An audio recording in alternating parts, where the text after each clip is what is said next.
I remember you told me that you don't have a set at your apartment where you can play at the moment. And when we're on tour together, I've never really seen you warm up, but you always seem very prepared and on it. So my question is like, what is your view on practicing, or is something happening in your head? Are you practicing in your head? Well, I would say first and foremost, I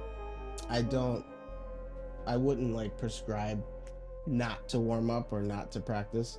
It's just something that I have kind of grown accustomed to over the years. I would say when I was in high school and up into college, I practiced almost every day, whether it was an hour, 2 or 4 hours, or just on the pad while I was watching TV, just something. Because I was also dealing with lessons and dealing with like band practice or orchestral practice or something I had to prepare for.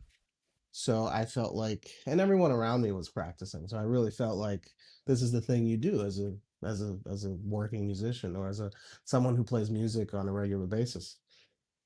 And I guess when I moved to New York, that's when the practicing started to dissipate a bit. And I started to like I had my drums set up in my apartment, and it was beautiful. I woke up and my drums were there each every morning, and I wouldn't play them, and I wouldn't warm up, I wouldn't practice, I wouldn't do anything, and Was I this feel like gradual?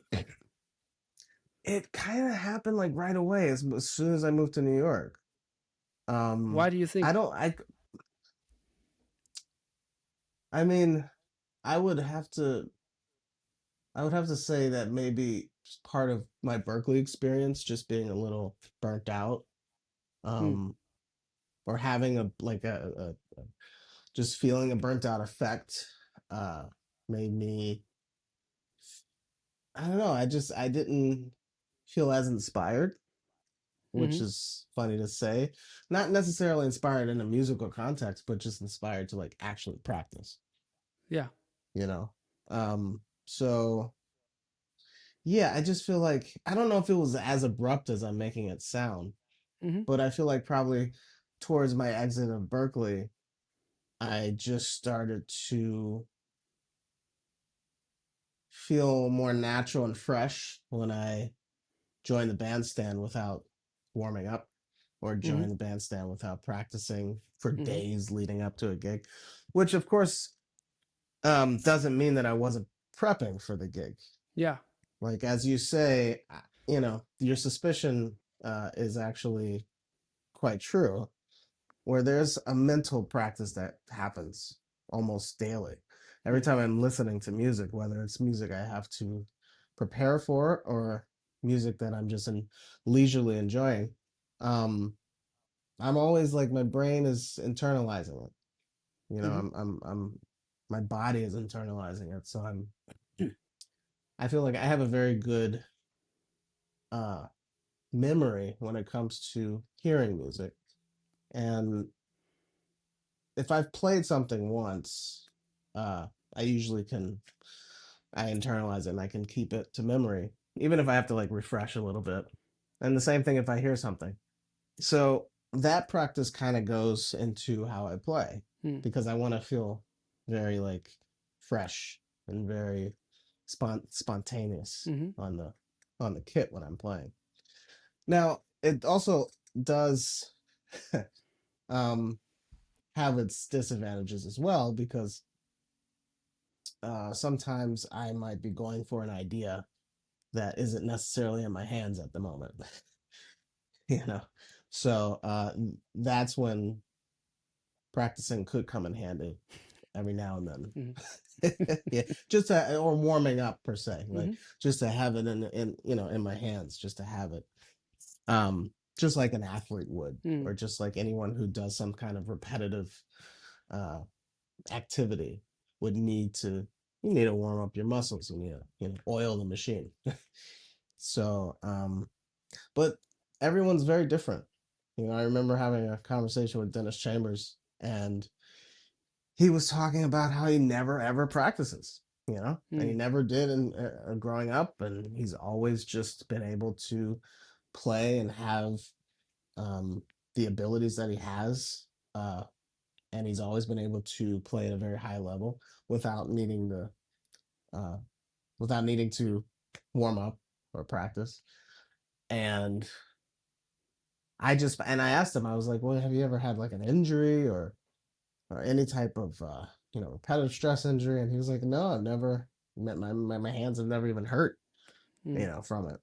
So some people are just built in a certain way and differently from others. So I do believe that you can't really take someone else's regiment or lifestyle and just copy and paste it to your own. You have to kind of tweak it and finally to adjust it to your physical makeup. Absolutely. You have to see what works for you. Yeah. Exactly. So that's how I feel about practicing. It's not like I do enjoy it. I just don't do it. Yeah. I definitely, like, when I teach, I definitely know how to teach a regiment, and I'm teaching things I have done in the past, or I do if I'm actually decide to practice. But in the last few years, it just hadn't become. I never had like this regiment or this this ritual of practicing, and somehow it's been able to. I mean, I've been able to work the way I have and be prepared for things straight from mental practice. Yeah. But that works for me. Like I said, not for everybody. It's also I've noticed, because I've what you've described is something that I feel very familiar with. I also do a lot of mental practice, but there was also a time where I didn't really practice, and it has changed over years. Like after a while, there was a point where I felt like I think I need to sit down and do some do some things. Although I never really think about them as practice, because I actually don't like that word. I have a problem with the word practice, or what we associate with that. Like regiment also work. If it's more like playing and dealing with music, I can do it for hours. But if it's practicing and something that I need to do, it's harder for me to do. But in recent years, I felt like the need to be more at the instrument than the years before. Somehow, maybe you can get a little bit more into detail what happens when you listen to music and trying to internalize it. Well, I mean, first thing is, when I'm listening to music, I don't go into it thinking like, okay, now I'm going to study this piece of music.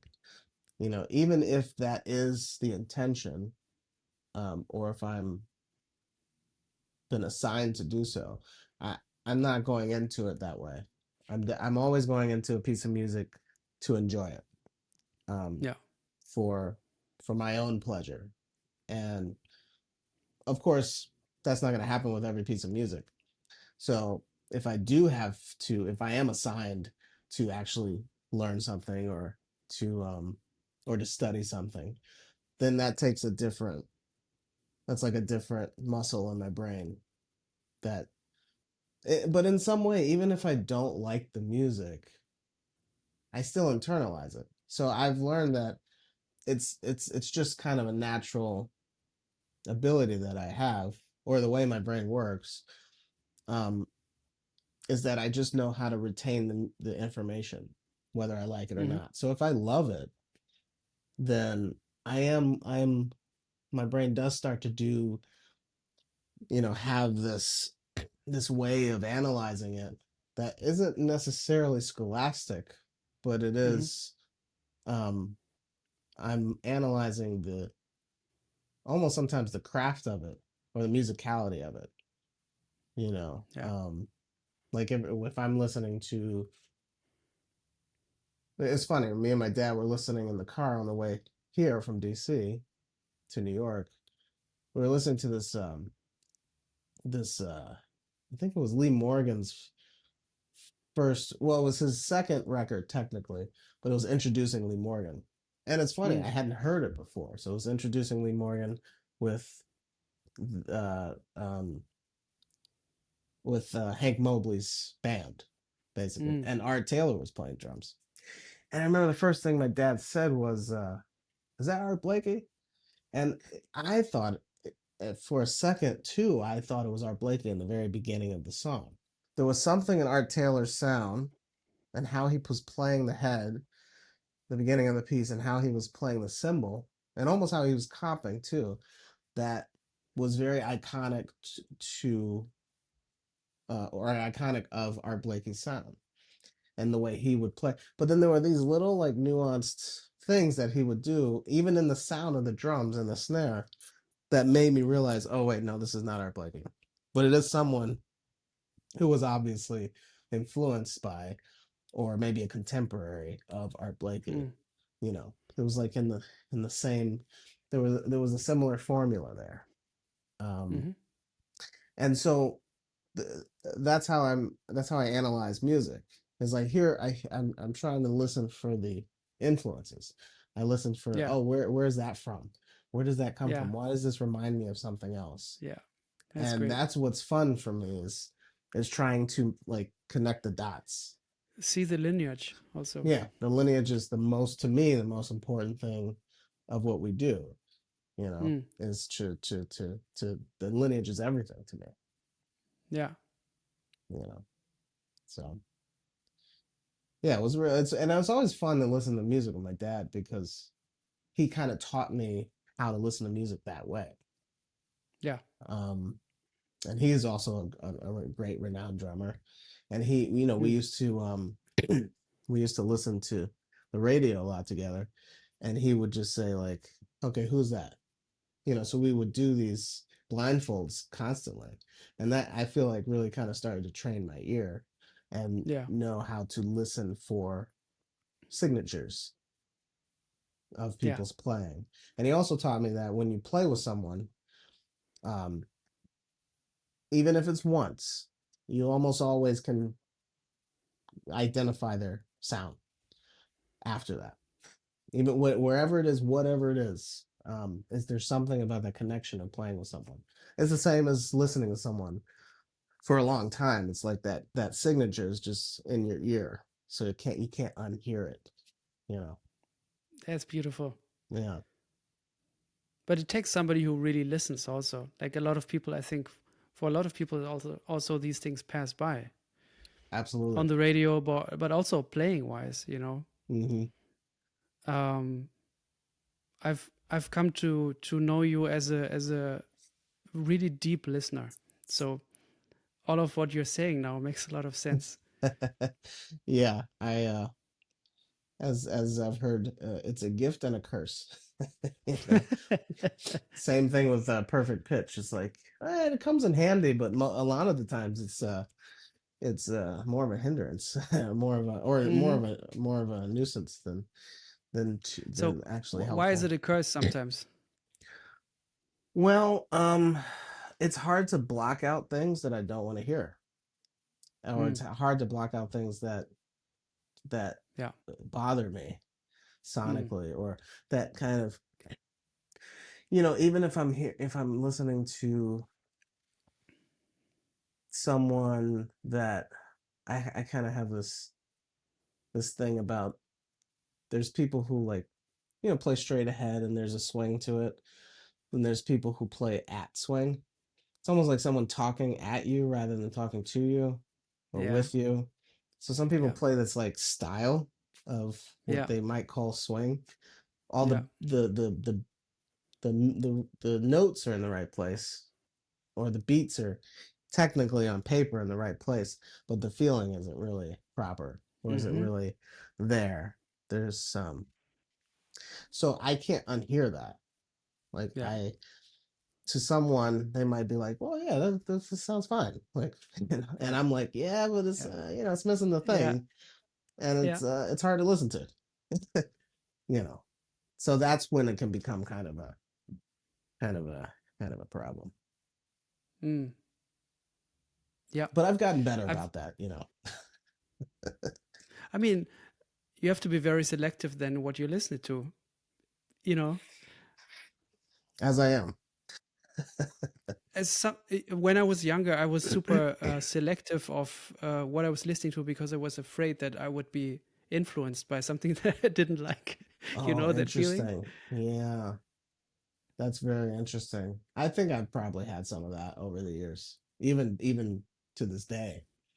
Because again, you internalize it, Mm, and you sometimes you internalize something you don't want to, and it comes out, mm. and maybe you can turn it around and use it to your benefit, or Oh yeah, revamp it, you know, and change yeah. it. But the way it comes in, you know, isn't always what you want. Greetings. My name is Sam Amadon, and you are experiencing the Pablo Held Investigates podcast. And I am experiencing the Pablo Held Investigates podcast as I do every week. It's such a beautiful thing to be able to go so deep with Pablo and the musicians he talks to. I go back and forth between the conversation, and I'll pause and go to listen to the musical examples, and then I'll return to the conversation. It's profoundly beautiful and enriching. And if you connect with this podcast as much as I do, I highly recommend that you support Pablo on Patreon, because it keeps the podcast going and it provides a whole backdrop to a whole other dimension of the investigation. There's two tiers. There's a general listening podcast supporting tier, which has background materials and other stuff around reflections on Pablo's listening. And then there is a more of a practicing instrument lesson type tier, which is even deeper and more specific. I hope you support it and check it out, because these are the kinds of things that keep the world turning at this time in our universe. See you out there in the investigation zone with Pablo.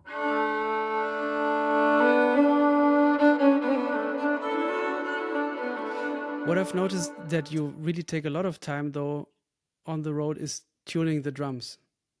Yeah, So yeah. tell me what's important to you. I mean, you sound amazing. uh, Thank you, thank you. so it's really worth it, the time you put into it, you know. But also Yeah. before you tune the drums, they already sound, you know, you have a great sound. But tell me what's important to you, and yeah, just anything that comes to mind. Well, I mean, when I think about my favorite drummers in the history and the lineage of drums, uh, the ones that stick out are the ones who had the best tuning, in my opinion, and also cared enough to actually tune the drums. One that comes to mind is Max Roach, because he was like the king of melodic playing and the king of, um, kind of uh, organizing the rhythms in a way that shaped the piece and shaped his solos, and it told a story, and it told a story through the tones of the drums. Another person that comes to mind is Tony Williams, who was again part of the lineage, directly like from Max, under Max, and he was highly influential to me on how the tuning of the drums play a part in the piece of music that you're playing, and you can use that to your advantage, so you become more of a melodic component rather than just keeping time. um I hear that with, um well, yeah, there's Max, there's Tony, there's, and then some of the later generations, uh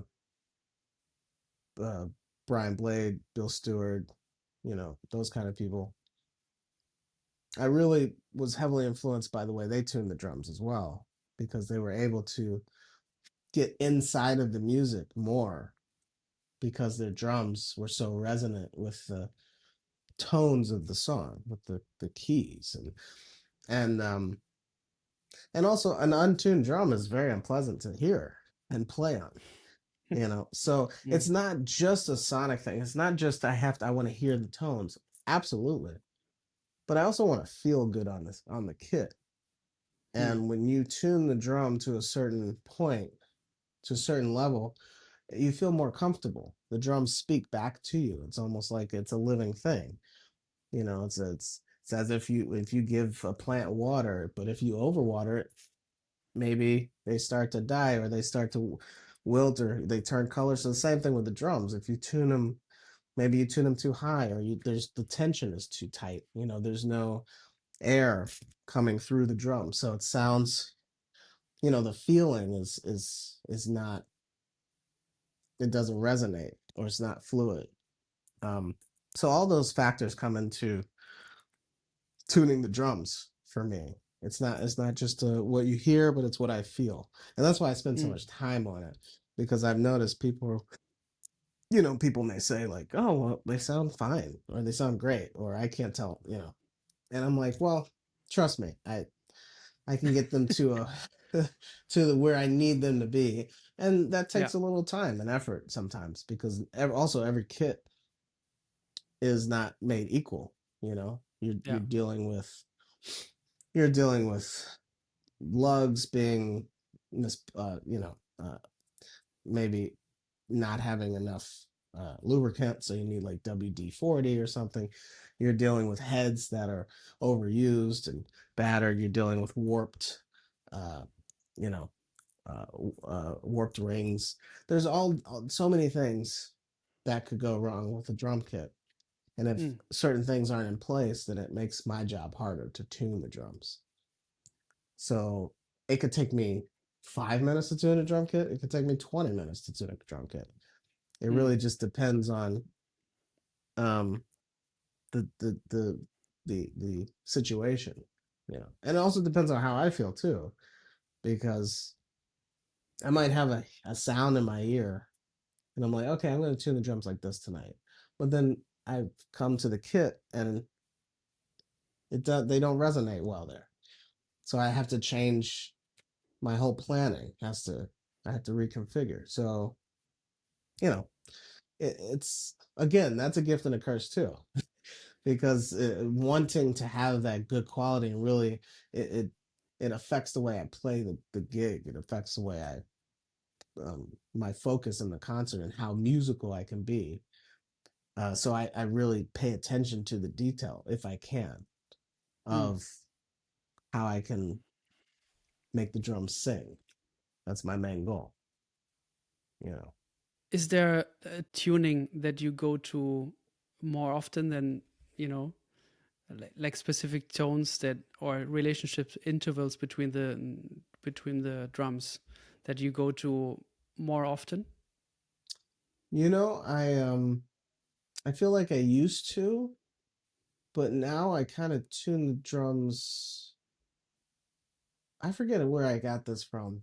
Uh, it might have been like Rodney Green or something. It could have been Bill Stewart too, but I tune the drums almost to where they want to be tuned. Mm. So if I tap a kit or if I tap a snare, I might think high or low. So Oh, okay. if they're already tuned a bit high, then I might keep them in the register and just get a good tone that it resonates to, Hmm. and I'll do that with each drum. And if they sound good together, I just leave them alone, and I just try to get close and in tune to that tone as possible, To the sweet spot. Yeah. to the sweet spot. Um, and then every now and then, I remember when I was on a tour uh, with Buster Williams, and I tuned the drums the same almost every night because I was going for a very specific tuning. I went with um, a tuning of, I think it was F on the mounted tom, G on the snare and the bass drum, and I believe C on the floor tom. Mm. And I think I got that tuning from Tony Williams because he would tune Mm. that way with Miles. Mm. So, Can you and say that again? I think it was F on the mounted tom, the 12 Yeah. inch mounted tom, a G between the snare and the bass drum, and then an Yeah. F. Oh, sorry, and then a C on the bottom floor tom. Okay. C F Hmm. G, G F Yeah. C, right? Um, and that tuning works very well with a lot of music. Like it just it you know it resonates with most. tunes. It's a fourth voicing, right? It's a fourth, yeah, yeah. It's a fourth voicing. Yeah. Yeah, it's like Nice. it's like a sus. Yeah, Yeah. it's cool. It's cool. It Yeah. works really well. But I don't do that all the time. But I remember sometimes I knew that tuning. So I was like, all right, let me go for that. But usually I feel like I tune um in either fifths or fourths Mm-hmm. between the drum kit. Almost always. Um Mm-hmm. every now and then it'll be like a minor third between the toms or major third depending on where the sweet spot is, but I Mm-hmm. definitely don't have like these drums always have to be tuned in this Yeah. way. And I'm almost I'm I always like some kind of variation. I don't really Mm-hmm. like to stay. That's why traveling suits me very well, because I like to stay in one place for too long. Yeah. So it's the same with the drums. I want to feel something a little different every night. Yeah. Yeah. Were there some drummers who you talked to about this specific topic that influenced you? Well, my dad for sure. What did he say? We talked about the tuning. I mean, that's how I knew Tony's tuning, because he would tell me that, and I was like, oh yeah. And Wallace Roney as well. We would talk about it a lot. He would tell me about, because I would ask him tons of questions about all the drummers he had played with, because he was able to play with pretty much all the great drummers Yeah. of Yeah. of a certain generation. And I remember specifically, I mean, because he knew everything about Tony, every Yeah. single thing. But he also knew a lot of things about Elvin. He played with Elvin for a bit. So I remember him telling me, like, Elvin used to just crank up the bass drum, like really crank it up and just play it in tune, because he would kick it so Mm. hard that it would just get into a relative Right. Okay. pitch that was Yeah. that's why his sound is so specific, because not like he had a certain note on the bass drum and you always heard like a high ring. If you go back and listen to especially a lot of recordings of Elvin post 1960s, like the 60s, you hear like a high pitched ring in his bass drum, Mm. and it's like that overtone because it's cranked up so much, and he kind of Mm. played it in tune, so that overtone never goes away. And I thought that's super cool, even though I could never really get away with that because the overtone would bother me too much. but Mm-hmm. but yeah, I remember talking about same thing with Max. Like, he would, a lot of Tony's influence and about tuning drums and about the preference of drum company and all that kind of stuff, and even sizes, excuse me, come from Max. A lot of that comes from Max and his tutelage with Max, because his relationship with Max goes very deep. I mean, Max is one of the person who really kind of gave him the keys to the castle, per se. Led He him in also the gave him right. a symbol, right? Also gave him a symbol. It's the symbol that he's playing on the live concert, Four and More concert. Yeah. There's that's Max picked that symbol out for him, and Mm. it's beautiful. Max is also the person that told him to study with Alan Dawson, Yeah. and it's beautiful. The rest is history. But Mm-hmm. a lot of my influence to how to deal with drums comes from Max and Tony's relationship, comes from Wallace's relationship with those people, comes from my dad's relationship with those people, Elvin Mm. Jones, all these great, Roy Haynes.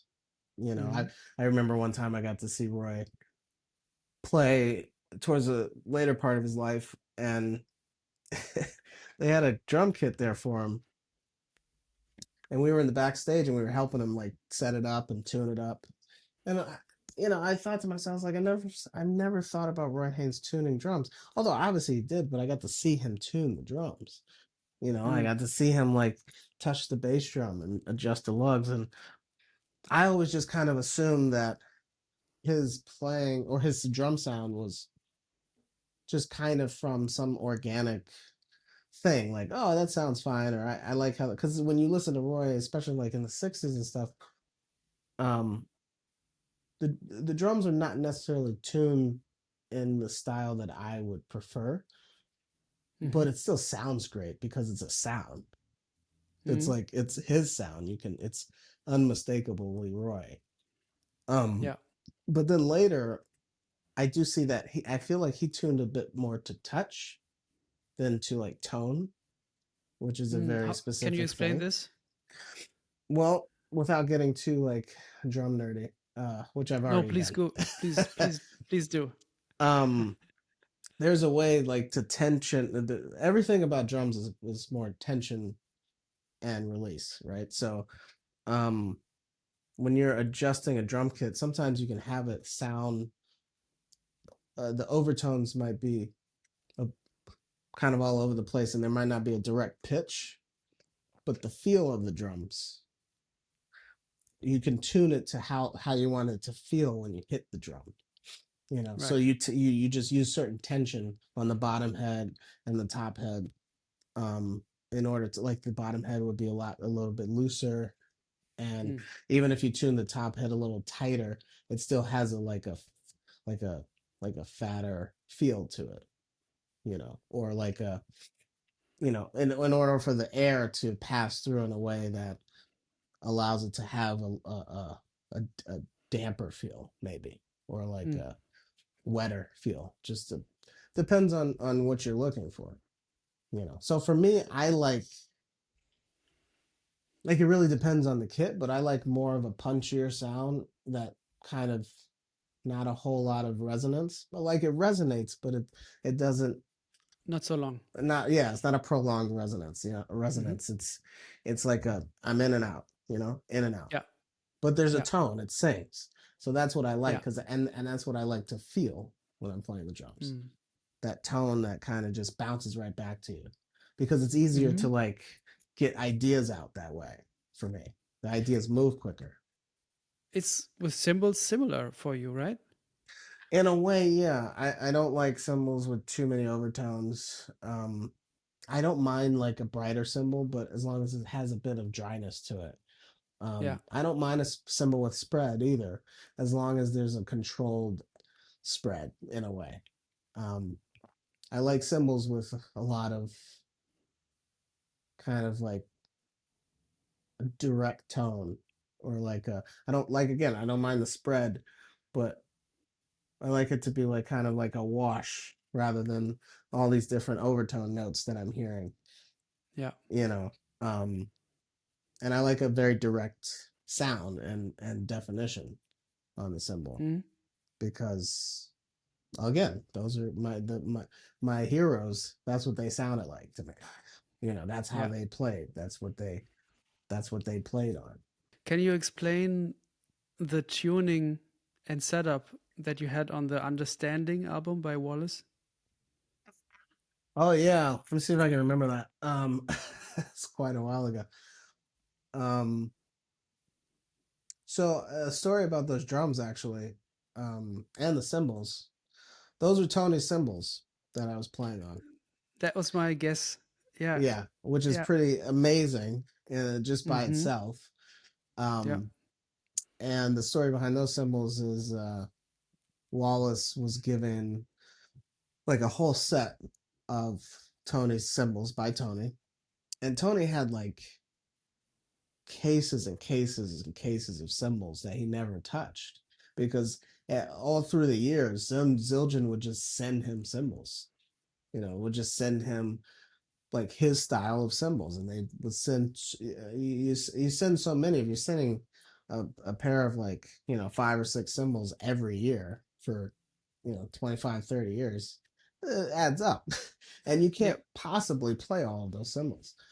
So there were, I think he gave him maybe even gave him 2 sets of cymbals, because I remember there were 2 rides with that specific, during that specific period of maybe 85 to 91 or something like that, which is when Wallace was in the band.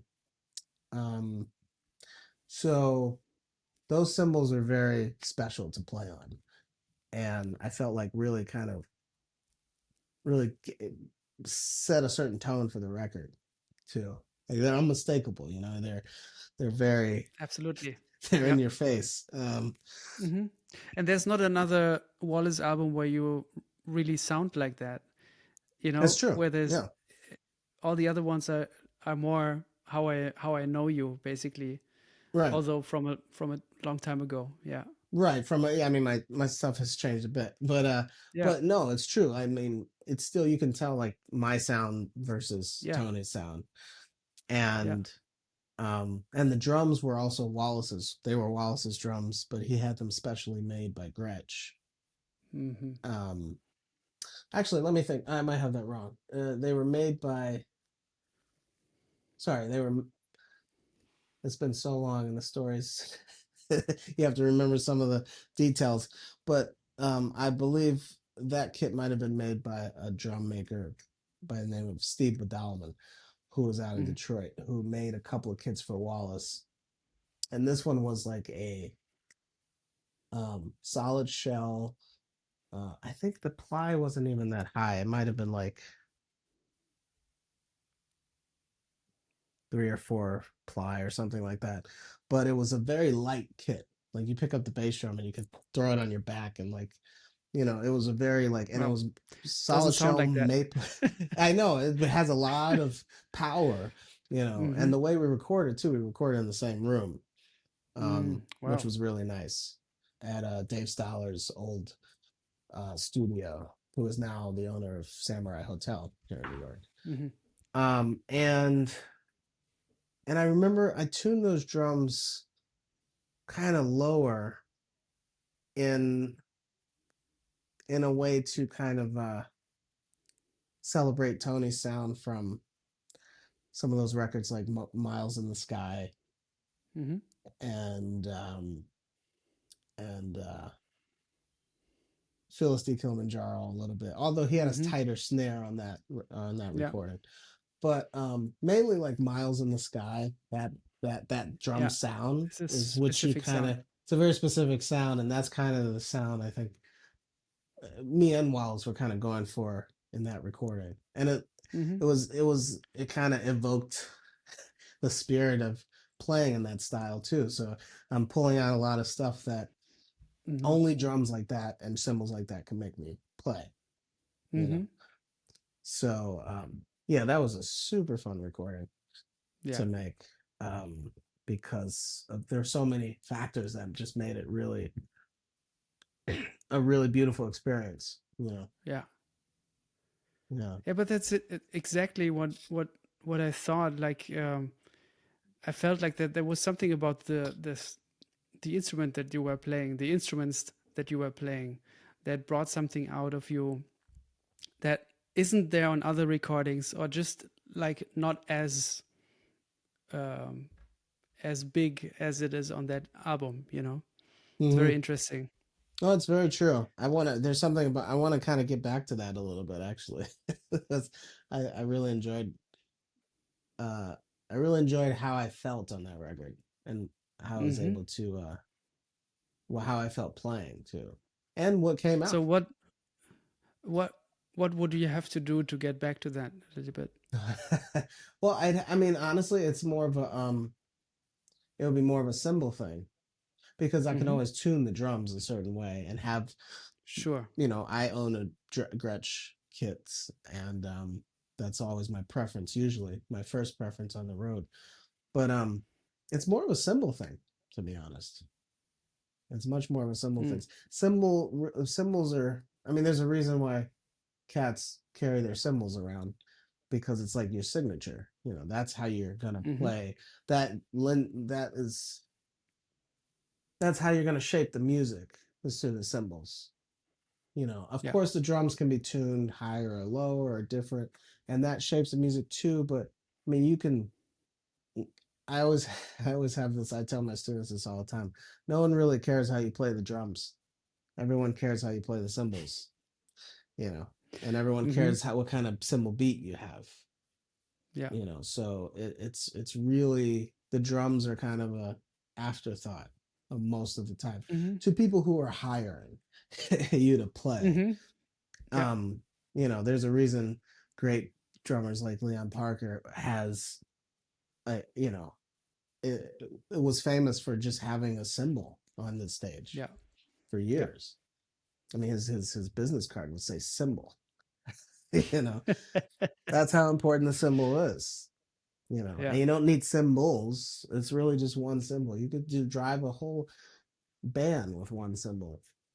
You could Yeah. drive a big band with a bass drum and a cymbal. That's Mm-hmm. all you need. That's all you need. Yeah, it's true. So what? Can Yeah. you can you tell me about something about that those symbols that you played on the Understanding album? They're how you describe them and also how they sound.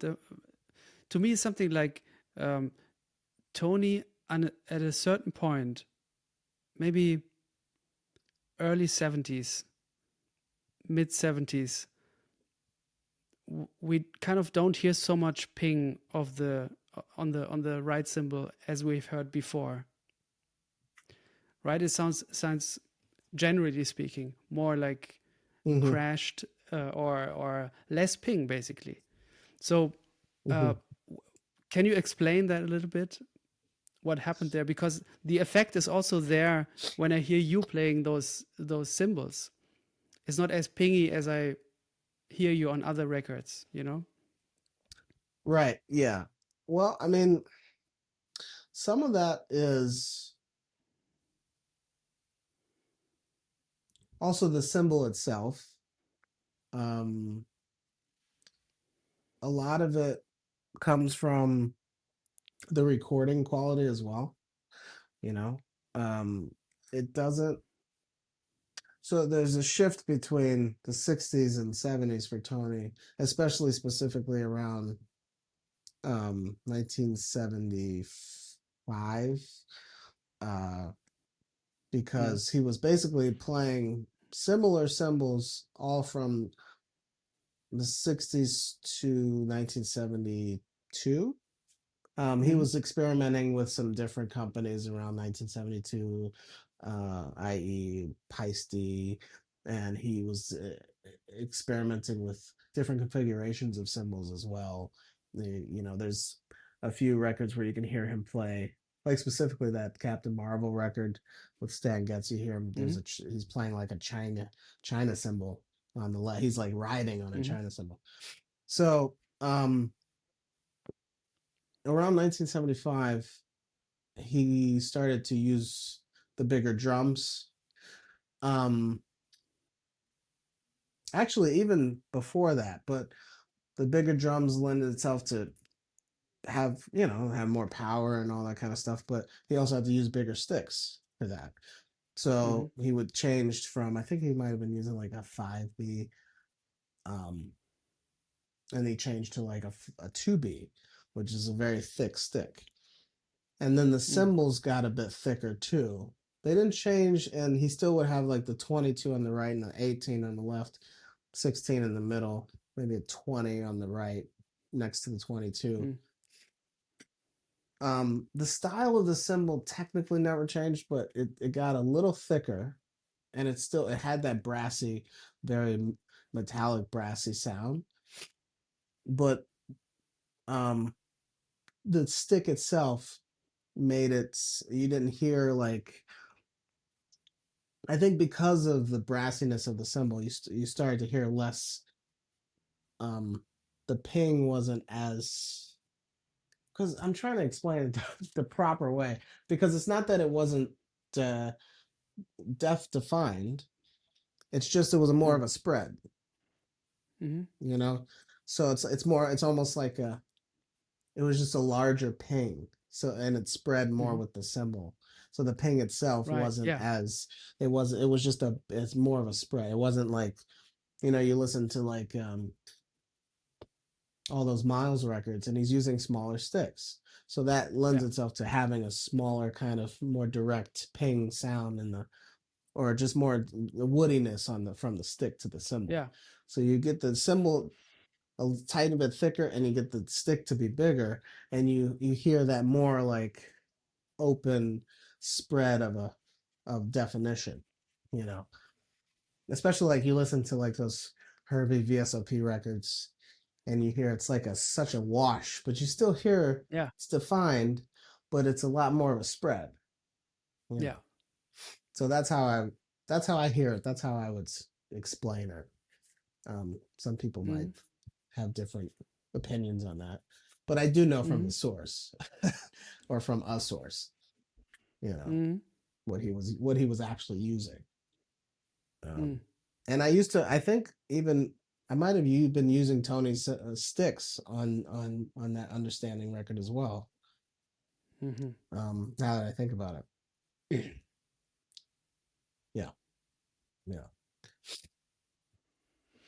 I sometimes wonder, like, when I listen to later recordings of him, how he would sound if he would have the same setup as in the 60s, more or less, but play the same things, how that would sound. And then also the other way around, like, if we would listen to Four and More and he would have the other setup, could he have played the same things, or like how it would sound?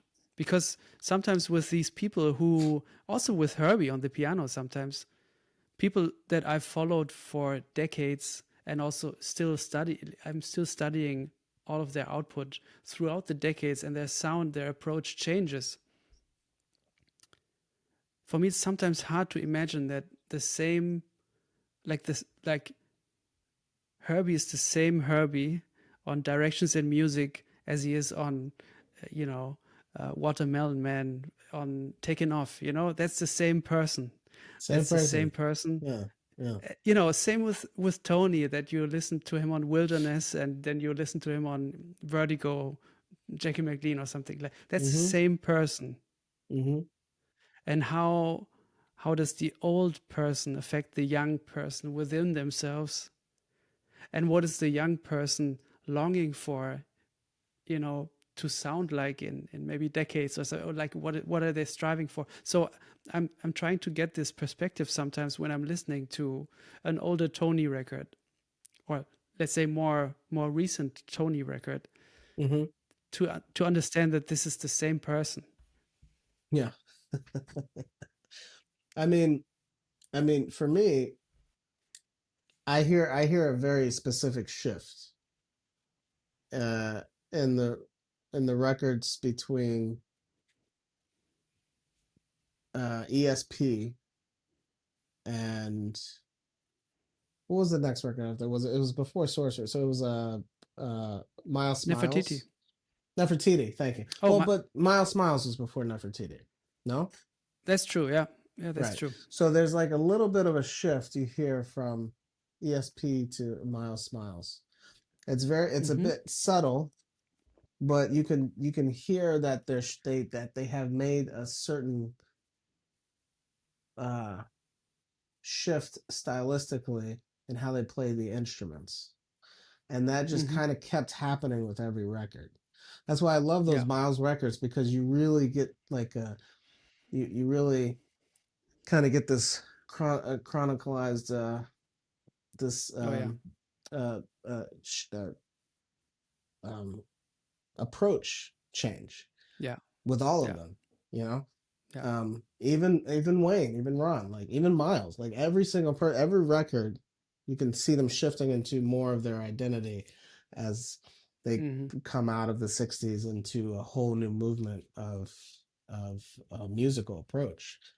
So what I hear in the shifts is, first, if you notice in Miles Smiles, there's almost all of those tunes are without chords. So they play there's a lot of soloing without Herbie comping. And with Tony, he's experimenting a little more with how he's feeling the beat, how he's superimposing certain things, how he's playing over the bar line.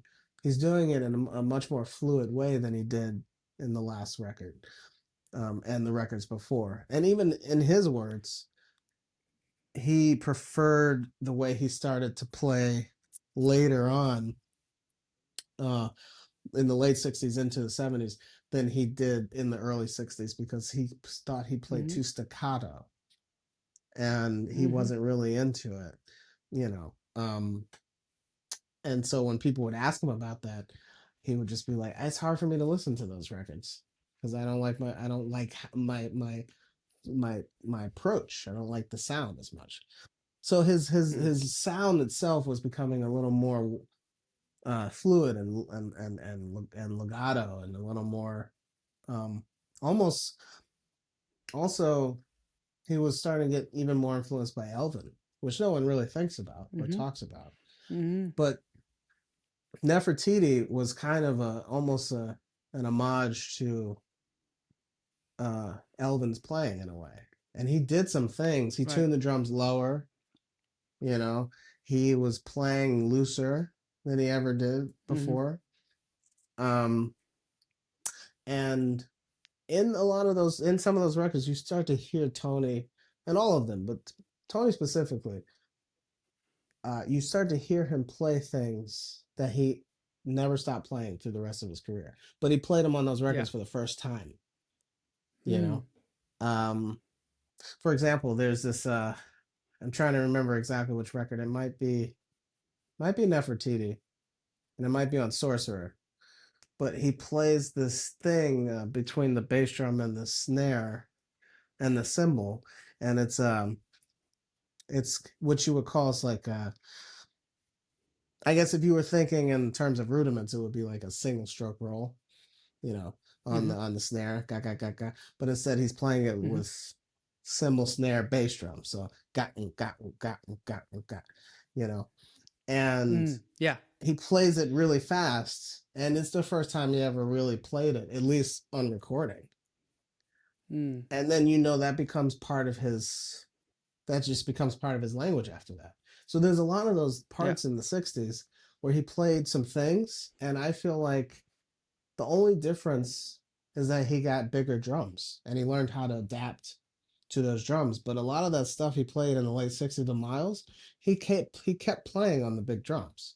It's just most of us hear it in a different context, so we don't associate it with those licks. Or I hate to say licks, but with that language. But the language is the same.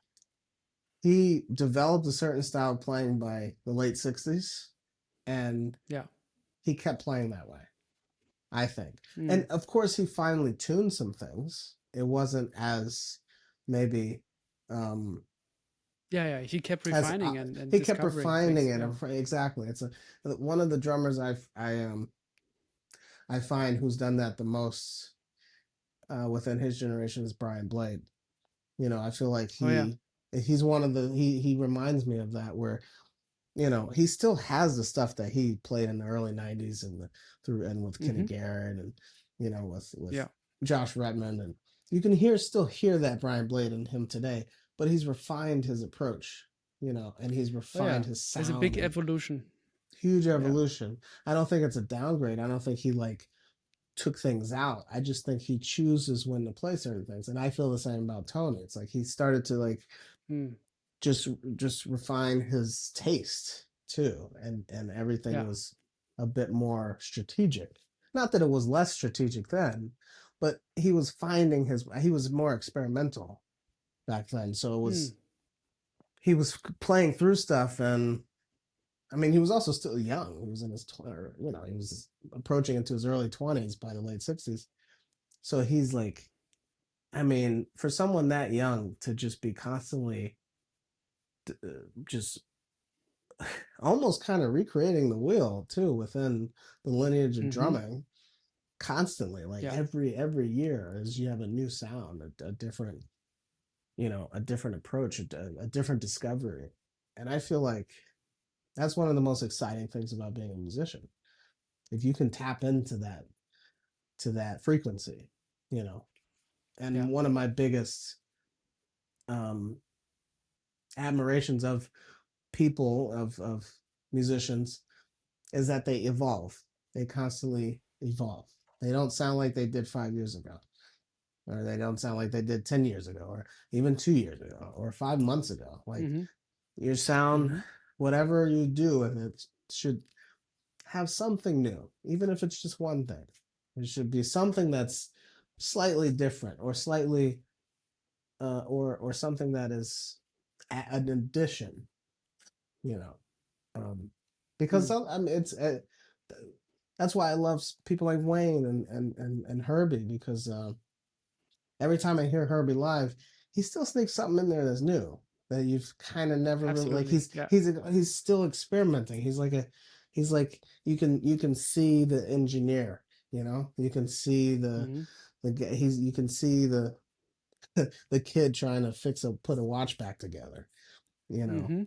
And same with Wayne, you can always, when you hear him, even the last time I heard him live, it's like he'll play something that you never heard him play before. And Yeah. I think that's just incredible. You know, even Chick was like that, you know. Mhm. Jack DeJohnette's like that. Like, all of my favorite, John Scofield's like that. All my favorite Mhm. players have that ability. Gonzalo is like that. You know, they play something, you're like, Mhm. where the hell did that come from? You know? Yeah. And that's what I feel like that's a beautiful thing, you know. So going back Mm. to talking about that evolution of those cats, like Tony, I feel like he got to a certain point, but he never really stopped evolving. But he did get to a point where he's like, this is how I play, this is the bracket. I can always go outside and bring things inside, but I have refined this, you know, this style or this approach, and the door is wide open, Mm. you know. And that's how I feel. That's how I'm approaching music. Mhm. You know, you brought up Wilderness, and you think about Tony's last record, or the one that, at the one that came out before he died.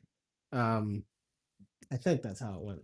Um, and Young at Heart is also maybe Young at Heart is like, it's around the same time or something. I can't remember exactly which one came out before he died, and then one came out after he died.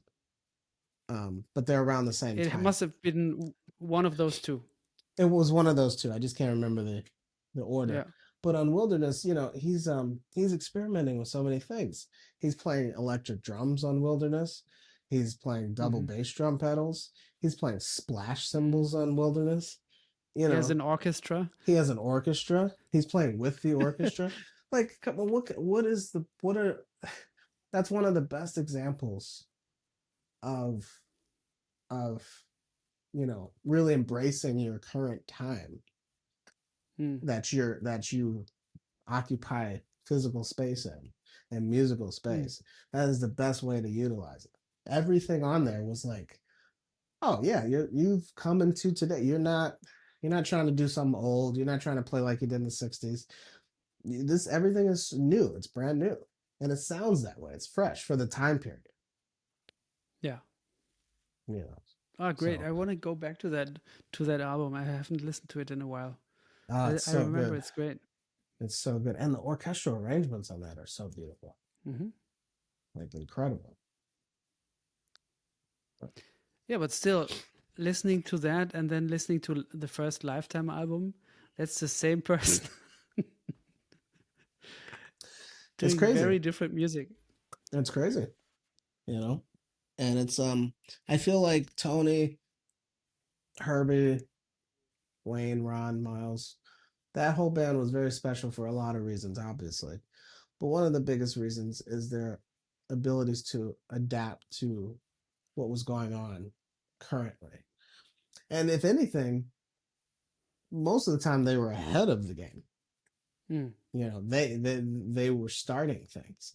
They were trendsetters rather than trend followers. I feel like as amazing as all the other bands and all their contemporaries were, Hmm. I feel like they were more the trendsetters of their generations than Yeah. the surrounding their surrounding um, you know, comrades. So that in itself is such a huge accomplishment, but also responsibility, because you know, you Mm. trend set once, people just expect you to keep going. But they were able to do it, which really I Mm. think is much more of a celebration an example of their genius than anything else that they actually did was the fact that when they did it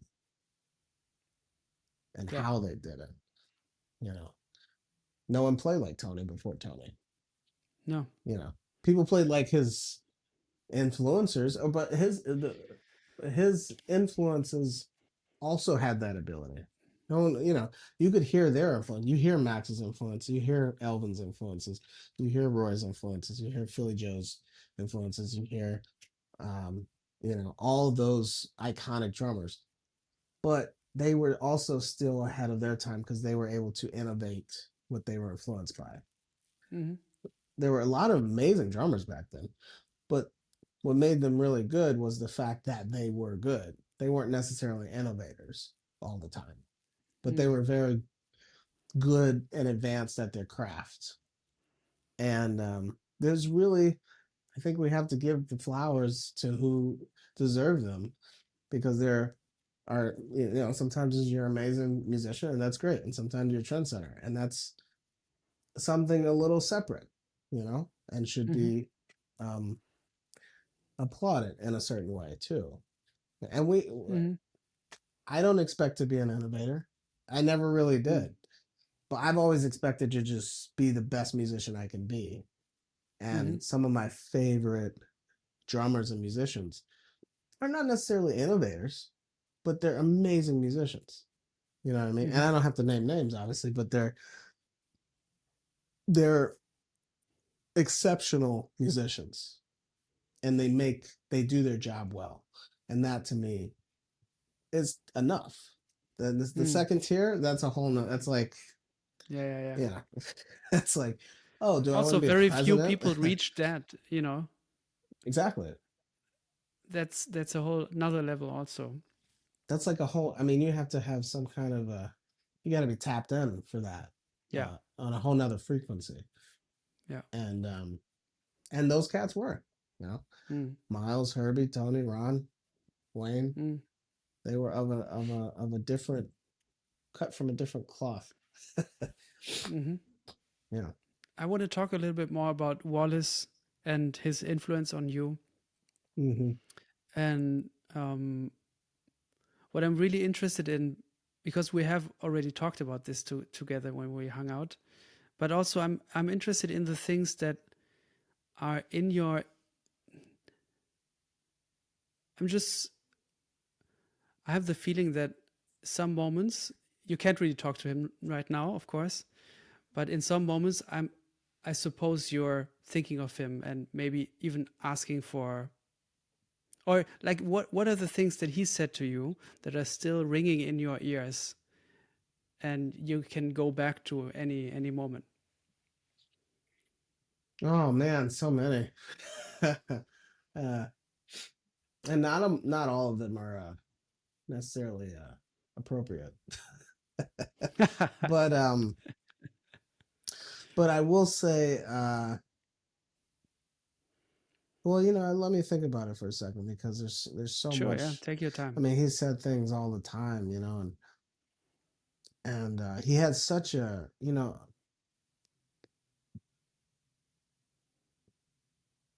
regardless of the kind of person or man he was, and a lot of people have their experiences with him and their opinions. But when it came to music, he was a very, very serious person, and very dedicated and very, um, you know, he did have a true gift of how he heard music and how he was able to interpret it and his approach to it. And all of that was taught to him directly by all the masters who and the practitioners of this music and the creators, you know. Um, so when he said something, you know, even if I felt a little hesitant or reluctant rather to accept the information, it always still resonated with me at some point. I would go back and remember it. Um, That's what I think. mean. Yeah. That's what I mean. um, There was something actually. I was playing a gig last night, and I was doing something on the bass drum, and I remember him saying this thing about when you're making a downbeat, instead of just like playing like the like a downbeat on one or and a one or whatever, instead of just playing the one hit, you play a double hit into the beat, and it gives it more weight. Boom, boom, right? Boom, boom. Yeah. Not every beat, but when you're coming in on downbeat or when you're coming in on and or something, it just gives it more life. It gives it more weight. So, and I wasn't doing that when I first joined him. I was just hearing. There was something. It was almost like lacking that was kind of shine a light on my immaturity at the time of within the music. And once I started to adapt that, I understood what he meant, and it gave me more of a boost and a jolt. And I was playing it last night, and I was like, wow, I can't even undo it. It's so involuntary. It's sorry. um, it's part of who I am now. Yeah. It's ingrained in my play. Mm-hmm. I'm getting tongue tied. There was another thing I remember him saying about feathering the bass drum, where it's a thing we as drummers we all learn how to feather the bass drum. It's just something that's kind of very standard of teaching, straight ahead playing. And I think a lot of the there's a misconception maybe about it with a lot of students. They learn how to do it, but I don't know if they understand why they do it. It's just something you do, right? Or something you're taught. And of course, everyone would say like, well, it's a throwback to, in the swing era where all the drum players, all the drummers would play all four beats on the bass drum. And that was to enhance the sound and the feeling because the bass wasn't amplified. So, you're driving the band with all fours on the bass drum. That basically is the lineage ties into why we do it now, which is you're driving the band. But feathering it, you don't need the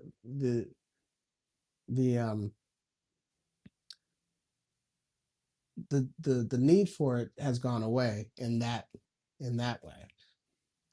So now you use it for, it's almost like an internal thing. You feel it in your chest. Everyone in the band on the bandstand feels it right here. You're not even really supposed to hear it. It's supposed to be felt to give the same. It's the same idea, but it's not the same execution. And he had explained it to me that way. He was like, because I wasn't feathering, I was just kind of like playing hits, and he was like, I need to feel that. I need you to feather so I can feel it in my chest. We all need to feel that beat, So when I explain that to students and teach it that way, it's I feel like it resonates with them more because they're able to understand the reasoning behind it rather than just be like, well, I don't know why I'm trying to do something. They did it back in the old days for what? Like, I don't get it. So nostalgia. Yeah, right. So I mean, there's so many gems that he told me. I'd have to sit and really think. I feel like I could almost write a book about some of the things he would tell me, because it wasn't always. Let's start now. Yeah, right. Start here. It wasn't always about drums too. Sometimes it was just about life. Like I remember one of my first trips to Europe with him. And I mean, I had been in the band for a while, and this was a different band at this point. I might have been in the band for about, I don't know, 3 or 4 years, something like that. And we went over to Europe, and I I left my passport in the hotel room, and I didn't realize it because I had it in like this pouch, and I took the pouch off for whatever reason and put it on my bed because I was going to go down and eat breakfast. And I think what happened was I went back upstairs to get my luggage, but the pouch was still on the bed. So fast forward to 7 hours in the car, and we hit the Serbian border, and we're like 10 minutes up into the border, and I realized, oh shit, I don't think I have my passport. Yeah. This is bad. And I Yeah. was telling everyone, and they were all like, well, we even tried to like, I had a picture of it on my phone, and the Yeah. border patrol laughed in my face, and they were just like, so we had to turn around, and they had to drop me off in some Hungarian like hostel, and no one spoke English. Anyway, long story short, he told me that during these frantic moments of us just trying to figure out what the hell to do, he told me like he was very calm and collected. I was very surprised. He wasn't pissed off. He wasn't mad Mm-hmm. at me. And I think it was because he was like, well, I mean, it happens to everybody at some point. Something like this. You're young, you're 19, like, I mean, he didn't say this, but this was the feeling I got from what he was telling me. He was very calm about it. And I remember him telling me like you always got to keep your passport in something that you have to have, and you can't leave somewhere. That's why I keep my passport in my trumpet case, because I know I'm not leaving without my trumpet case. You Yeah. know. So now what I do is, and everyone always teases me about it, but I just carry my passport around with me all the time now, because now it's weird if I don't have it. Mm-hmm. So I'm used to having it, so I never leave it anywhere, Yeah. because I'm always used to having it. And I don't put it in something external. I have it on my person. Well, I have it right now. Actually, I wanted to see some identification. Yeah. After 1 hour of talking, I usually ask the guests to show their ID, Yeah, just to make sure I'm talking to the right person. yeah. There's a lot of doppelgangers out here, Yeah. a lot of fraudulent activity going on. Yeah. you That's a know, good story. Also because he was probably right. Like this will only happen most likely only once to you because you learned the lesson. There's no man, that's you know it's true. It really is. And unfortunately, I mean, things like that did happen after that, but at least it wasn't my passport. I always had my passport. I left phones and wallets and Yeah, sure. stuff Yeah. like that. But I've grown out of a lot of that kind of stuff too. Now I'm really good on all of that stuff. But Hmm. and I remember, I think another story he told me, right, that it was part of that, where he was talking about cats getting stranded on the road, and how, you know, we're lucky that at the time, when I was going on the road for the first time, there was Wi-Fi, everyone has a cell phone. If there's an emergency, like, you can get out of stuff pretty fairly easily. You might have to Hmm. pay some money or something. But he was like, but man, there were back in the days where I was out on the road for the first time. You'd be lucky to get a payphone somewhere, and you might have to drive Yeah. 20 miles for it if you're in these like really small towns, and he was talking about the maids in different hotel rooms, and going to Russia, and they try to sell themselves to you, and all this stuff, and just all this Wow. crazy stuff. Hmm. Um, and cats getting stranded on the road with band leaders saying, okay, either they were late for lobby call and they just left them, you know, or people picking up bands on the road and not letting the band know about it. I remember Buster Oh. telling me about I think it was when he was on the road, Gene Ammons and Sonny Stitt, they had a band together. He was 19, Hmm. and at one point I think they were on their way to a gig, or they're about to leave for the gig. They finish a gig, they go to the hotel, and wake up, and they get a call from. They're looking for Gene. It might be Gene and Sonny, or maybe he was just with Gene. But the point of the story is it doesn't matter. But so he calls. Apparently, Gene's checked out of the hotel. They didn't get paid for the gig either. So they thought he was going to settle up with him after. They can't find him anywhere. They call the club owner of the next date they're going to, and they're like, "Man, we can't find Gene. I don't know what's happening. Like, I don't know if we can make the gig, you know." And the club owner puts the phone up to the stage, and there's Gene playing. And he had picked up a band. He had just left those cats, stranded them without pay, and played the next gig.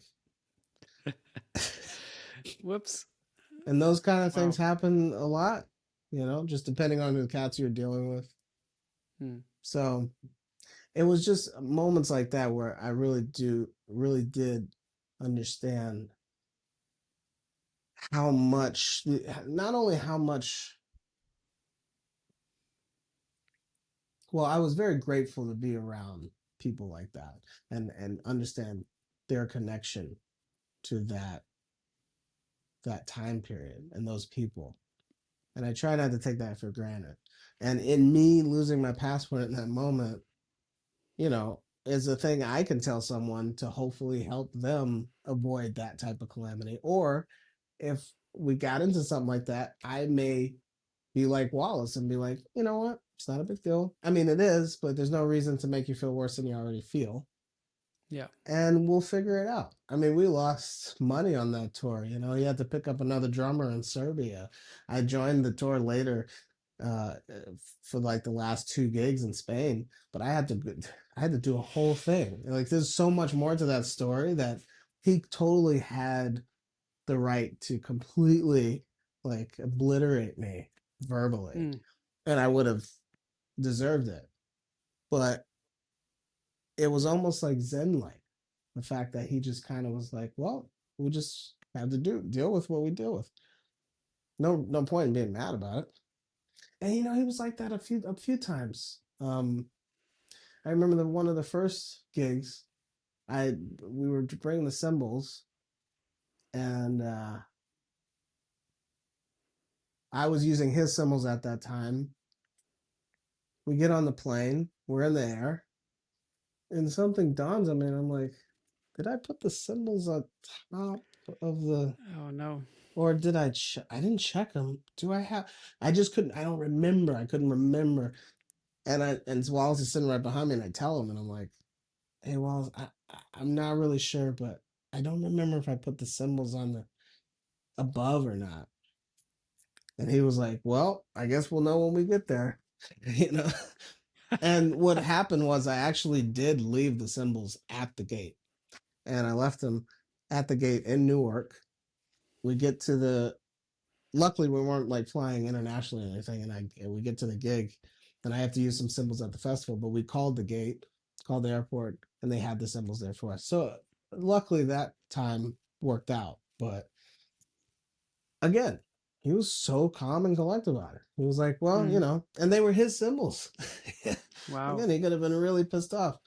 And you know, I was 17, you know, so it wasn't like maybe that's why he was calm about it, or maybe that's why he was, you know, gave me a break. But I don't know. Either way, as you know, as difficult some people would use the word, as difficult as Wallace may had seemed, there was also a very forgiving and sweet side to him. That if you're lucky enough to catch it and witness it, you know, it was really special. And I appreciate that I was able to see that more than not, actually, weirdly enough. You know. How was that gig when you rejoined the band in Spain? How did it feel to play? Oh, it was great. Do you remember? It was like, I think we were all so relieved. I got to the hotel like 7 in the morning. and breakfast had just started, and I remember Ben Solomon was in the band at the time, and Victor Gould, and we were having breakfast and drinking some mimosas. Mm-hmm. And I was just so happy to just Yeah. rejoin the band after everything I had been through.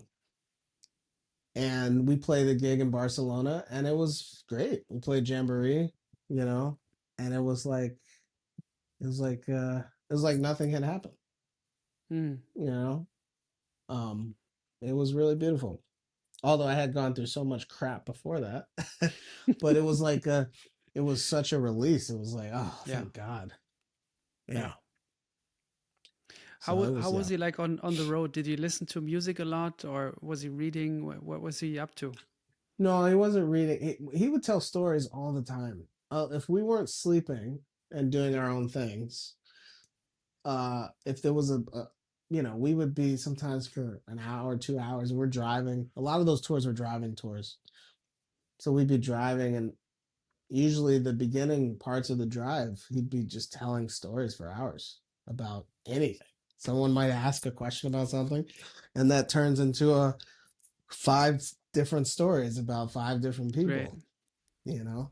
Um, and stories about everybody: Dizzy, Miles, or Wallace, Elvin, Max, Roy, you know, just so many things, because you could add Tony. I mean, he would talk about Tony and Miles every day for Yeah. whatever reason, and not just because he was obsessed or he felt, oh, I have to bring this up. It wasn't in that manner. It was always applicable. It was always like either someone asked him a direct question or it reminded him of something. Mm. I remember one time he actually we did a week of this was right when I joined his band, and I hadn't like been on tour yet or anything.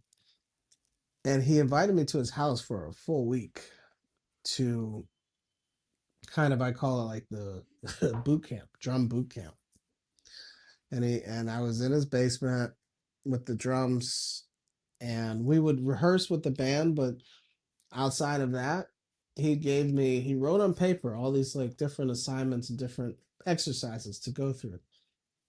And he told me where they came from and why I should have them in my arsenal. And he went through because So and we need to know which one of those, which ones they are. Can you tell them? well, first we would do, and just to let you know, he couldn't play drums to save his life. He couldn't like sit down and play the drums. Every time he did, it was really weird. Like he could try to be he really didn't have any. Yeah. He could not play the drums. But the way he was able to teach you how to play the drums, even writing it out, notating it, Wow. Mm-hmm. um, you would think he was the one of the best drum teachers in the world. I'd never seen that before. I don't think it really It's exists interesting. outside of outside of Wallace, because Wallace was so enamored and so enthralled by drums and drummers. Hey, he was an expert. He was an expert of the drums, absolutely. He knew all the rudiments. He could call them out, and he knew what they sounded like. There was this one exercise he taught me that came from Tony. And it came from Tony's approach. It's not like Tony wrote it in a book or told him, but he knew he played with Tony for 6 years. He knew exactly what Tony was doing. And it's this thing where you're playing single stroke rolls around the drums, and you start with 2. So 1, 2, 1, 2, 1, 2, 1, 2, 1, right? And then you Mm-hmm. go up to 3, 1, 2, 3, 1, 2, 3, 1, 2, 3, 1, 2, 3. Then you go 4, 5, 6, etc. And the idea is, yeah, you just play different rolls around the drums, but when you play them in that fashion, you can hear what Tony was doing, and you hear how it separates it from other people's playing, and how that was an innovation from something of like Art Blakey used to do. Daga daga daga daga daga daga daga daga daga daga. But instead, you don't stop the beat. You say daga daga daga daga daga daga daga daga daga daga daga daga. And that's an innovation. And he would have me do things like that, like the rolls for, might be down there for like 2 hours just doing different, working up. Like you do 2, and then you do 3, and then you do 4, and then you do 5, and then you 6, and then you 7, and then you go back, and then you keep, until it gets smooth. And then he would come down and play. We'd play duo, and then we'd go upstairs, and he'd fix me a cheesesteak, and then we go back down, do some more, and then my day was done. We did that for a whole week. I still have the paper. I forget where exactly. It might be in my parents' house, but I still have the paper with his handwriting and how beautiful. to go through the exercises. And beautiful. I'd love to see that. Yeah, maybe you can do a photo for me at some point. I will. I'll send that off to you for sure. It's really special to see. And also, right after that week, he drove me back to DC, just me and him in the car. And we were listening to records, and I was asking him questions, and he was telling me all these stories. He told me a lot of touching stories about Miles and Tony too. And this one thing happened when we were listening to the radio, because we were still in, I guess, we were still in Jersey. So we were just getting out of Jersey. We stopped at the gas station. But right before we pull into the gas station, he's telling me a story about Miles.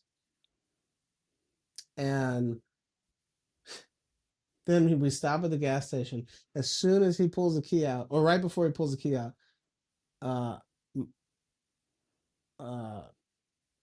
Someday My Prince Will Come played on the radio. Whoa. Immediately. As soon as the song was done. As soon as the story was done. And he says, that always happens. That always happens to me. That means Miles is here. That means Miles is listening. Miles is showing me that he is here with us right now. Beautiful. And he says that's been happening to me for years. Wow. Wherever he is, if he's talking about Miles in a way where there's music playing and it's on something like that, Miles will come on. Yeah. And it happened in real. It was beautiful. I'm getting goosebumps just thinking about it. Just talking about it. Mm-hmm. And they had a bond. I really feel like him and Tony and Miles and Wayne, they had like a energetic spiritual connection. I do believe that. Mm-hmm. And it's, when you find something like that, if you're lucky enough to find something like that, and also be able to kind of experiment that and nurture it, and that be your profession, to hang out with people like that, it's pretty special. Yeah, but the special thing with him is also that he didn't hold on to it. He shared it with people. Yeah, no, it's true. I mean, I don't feel like he was never like a gatekeeper, or never like or never thought of himself as that way. He did feel, I mean, he wasn't one of those people that would just do, workshops and just give the information to anyone. But if you were deserving of it, then he would give it to you, no problem. But mainly because I don't think it had to do with that. He was necessarily like, I think it had more to do with, it felt sacred to him. It felt sacred passing on certain information.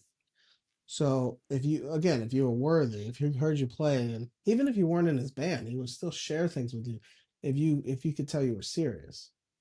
And he'd tell stories all the time, even if someone, I mean, I remember the thing he didn't like too much was like promoters being all nosy, and people who weren't musicians coming in and being like, oh, what's going on? I want to hear. Like, he hated that. But he was very welcoming to like younger musicians, and if someone knew this person or this person, he would definitely be open and welcoming to share that information. Because for him it was kind of like it's a club. Yeah. So you know, maybe he wasn't like, to me it doesn't, like, he wasn't like a gatekeeper in the sense of the word that most people think of it now, of like, you know, you have to get through me to get to this place.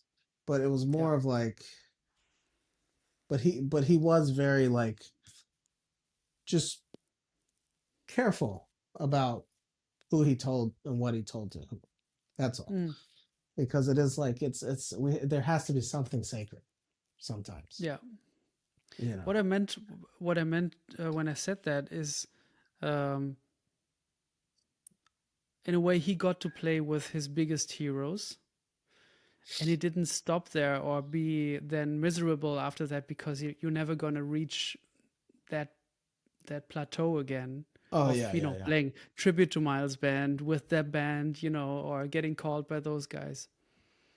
But he's like open it up for the next generation, and several generations of people went through his band, you being one of them, um, uh, and sharing that information with them. Now you're doing the same thing, you're sharing it with us, Mm-hmm, so mm-hmm. that's what I mean. He didn't hold on to that and become, sometimes people reach a certain plateau and then they're like, I'm never gonna have this feeling again. So I'll keep it to myself. I'm not gonna play with young and upcoming people, because it's just, I need a certain kind of thing. You know what I mean? Oh yeah, Where you no, become too yeah. precious about music or too precious about musical situations. Yeah, no, I don't believe that he didn't have that at all. I think, if anything, it showed in how open he was to letting younger generations constantly into his band. He wanted a fresh new sound. He always wanted the sound. He wanted to kind of invoke his learnings, his teachings, and his what he was able to absorb from the masters, and have that be kind of, you know, it's almost like showing their approach to us, but having us, we still had that, like, that youthful drive and energy. Because he what he hated the most was the feeling of having to call, like, people his age or people older or whatever, because they have a name or because they can play like this or play like that. He wanted he wanted younger musicians, you know, but he wanted to give us the approach of some of his peers and some of his predecessors, you know. So I think it was, and he constantly did. When I left the band, I mean, he got people even younger, you know. Hmm.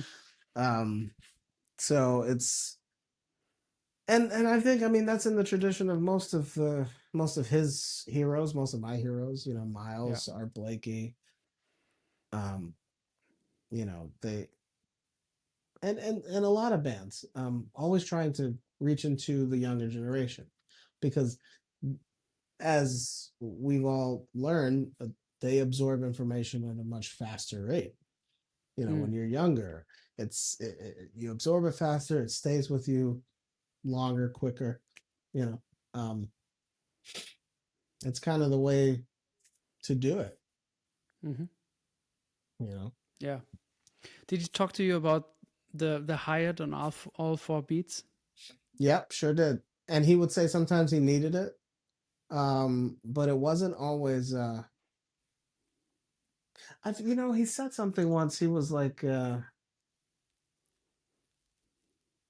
because sometimes when you listen to Tony, and you know, if he's playing a certain tempo, especially later on, maybe like late 70s into the rest of his life, you hear him play 2 and 4, maybe like a medium, anything medium and slower than medium.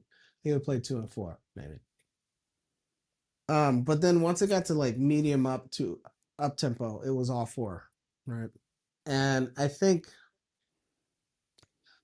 what that does is it propels the beat, it propels the music, it helps everything have like this forward motion that doesn't really, it can't be executed the same if you only play 2 and 4.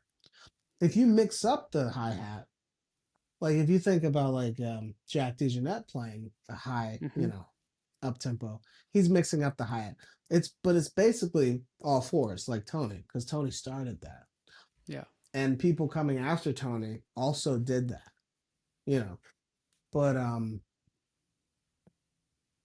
I remember sometimes we would play and I'd be playing fast tempo and I wouldn't be doing it. And he'd look over to me and he'd be like, he'd do this, Ah. Yeah. and then I would start doing it.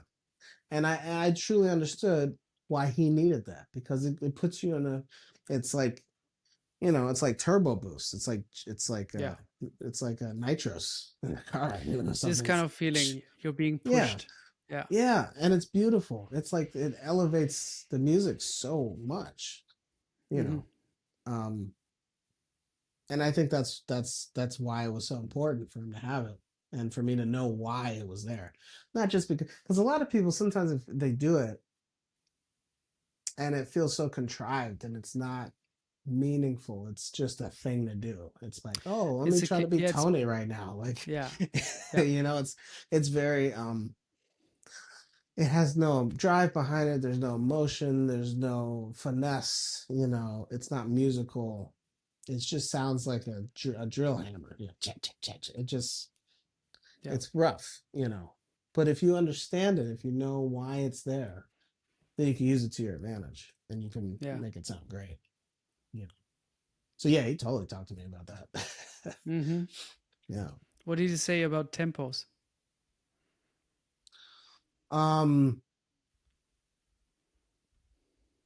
Well, let me think.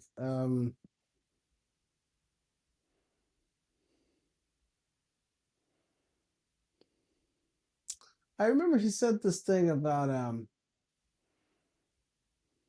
because Miles had a way of making Tony play a certain way, and he had this thing he would do, and it's called pecking, I think. Mm-hmm. Yeah. And Wallace knew how to do that, and Miles taught Wallace how to do that, and taught him why he did it, and how you can make Tony do these things when you did it, and it kind of like pushed the tempo a bit, or it helped kind of liven up the tempo sometimes. Tempos can be. It was wasn't it about like ending certain phrases more on the 2 or on the 4 on the end of 3? Or like the anticipations. Yeah, it's more like anticipation stuff. Like so, it's like ands a 4, ands a 2, and a 1. And we dealt with that too with Wallace's band, because one of the records he would always point to as a one to study is Live at the Plug Nickel. And he would have us study a few of those specific songs from, I remember like Walkin' was one, but a certain version of Walkin', and there was a certain version of I think My Funny Valentine. There might have been a certain version of 4, like all these things where they were doing these modulations, these metric modulations. Yeah. And you could hear that they were experimenting with them. Yeah. And they were trying. It was almost like, because we all have our understanding of that recording and what went down, and why it sounded the way it did. And I feel like part of that was like, well, they were like, well, we're here, we might as well mess around a little bit, try some things out. It's almost like, it almost felt like a live rehearsal at some parts of it, but in such a beautiful way. Like, so if you have the patience of sitting through some of those tracks, there's a lot of magic to be had. Oh, like right in the middle of some of those. And I know we've talked about this, that. And he taught us how to do that, what they were doing, because a lot of people think of tempos of like, you have one tempo, then you speed up to a faster tempo. And that's not how you do it. You don't just speed up and pick a random tempo. You do it in increments. You do it with the dotted quarter note. You know, you bring it down, and then you can bring it back up the same way. You know, if you're playing tang tang a lang tang a lang tang a lang tang a lang tang a lang tang a lang tang a lang tang a lang tang a lang tang a lang tang a lang, it's like you're using the dotted quarter note Yeah. that makes the 3 against the 4, and then the 3 becomes your new 4, and then that's when you're in the new tempo. You know, before that we were just doing it the way everyone else did it, which is like speed up. So we definitely talked about tempos in that way, for sure. And it was great, you know. To this day, it helps how I play. To this day, it's a huge driving force and influence of how I approach tempo, modulation, you know, all of it, you know. The thing is that playing with you feels so great on so many levels, but one of the things that I come back to is how the time feels with you. It's just thank you, incredible. And I wanna know more about your view on that time. Well, you know, I tell you the truth, time for me has been tricky because there were moments in my earlier development where, even moving to New York and playing here for the first few years, of not really being able to or having this, I had this tendency to drop the time, or drop the, like, drag a little bit. And so you know, I kind of tried to work on it, and then I got to a point where I knew it was happening. It didn't always happen, but it would happen often enough to where, you know, it was like a thing. It was like, why am I, is it because I'm filling up too much? Why am I like, because I'm starting a song and I'm feeling all this stuff, but then we get back to the head and it's like, I can feel that it dragged. So what am I doing that's allowing it to do that? And I realized part of it is trying to fill up too much space in between, and losing track of the pulse. And something you might be reacting to something musically, but then it affects the drive, or it affects, so you just have to kind of remember that, especially as a drummer, there's so many things to balance, and there's so many things because you're dealing with everyone's time too. Everyone feels time differently, you know. So you might deal with a bass player, and it doesn't mean they're bad or good. It just means they might feel time more on top of the beat. And that may make you feel like if you feel their time, you're going to rush. So you might want to sit a little behind where they feel it. But you also have to be careful of not sitting too far behind, because then it will drag. Even if they're on top of the beat, they're still going to try to join you, and then everything comes back. And if you're dealing with a bass player who plays a little more behind the beat, again, your tendency might be to play on top, because if you follow them, it will drag, because all they're going to do is keep coming behind the beat, because that's where they feel the beat. So if your beat comes behind, they're going to come behind that. So being a drummer is it's a lot of, you know, it's almost like, you know, it's like it's like having all these kids at a you know, at a carnival or something, and they all have different dietary restrictions, you know, and you have to meet everyone's dietary restriction, and everyone has to be happy so that we all have a good time, you know. So you have to really tune into, like, how am I going to play with these different people and make it still be cohesive? And sometimes I think I learned that the hard way, basically, playing with different people and how they feel time, and not trusting my own time. And in doing that, I allowed things to, or I wasn't as on top of things as I could have been. So with that understanding, I just kind of, in my mind, just started to work on it. And for me, I think time has everything to do with confidence. But you can't be overly confident too, because the thing is, I remember myself having confidence even when things dragged. And I was like, wait, but I could have swore that I was good. And I'm talking like years ago. And look, we're all human. Things can still drag sometimes. It happens, but, and you can't beat yourself up about it when it happens, because sometimes things just happen. But what I started to do was try to have a balanced version, or balance out my confidence level to what I need to give or take from the situation and what's happening in the moment. So kind of like locking into something, feeling very like not allowing things to just fall by the wayside. If there's a hit happening and then there's some space, it doesn't mean I'm waiting for something to happen. There's an internal pulse happening and I'm feeling it. So even in the space, whoever else is playing with us should be able to feel that pulse together in a way. And if I'm not feeling it, could I possibly expect you to feel it?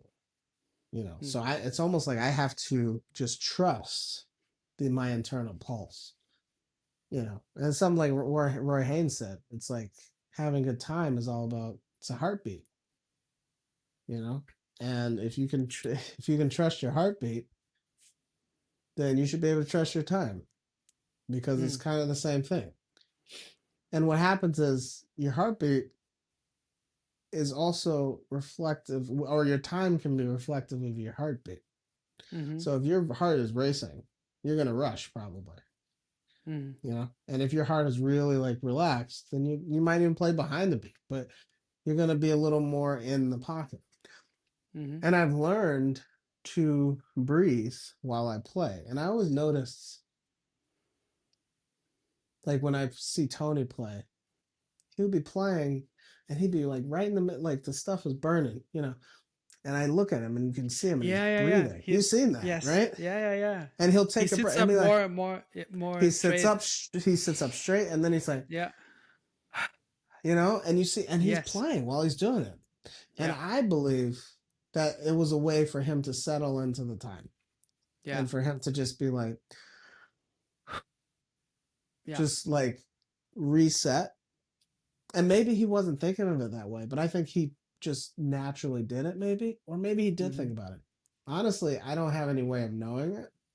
But I do know that I could hear it felt like it was settling in more. It felt like it, and I could see it. He calmed himself down. And what happens when you do that? Your heart rate slows down.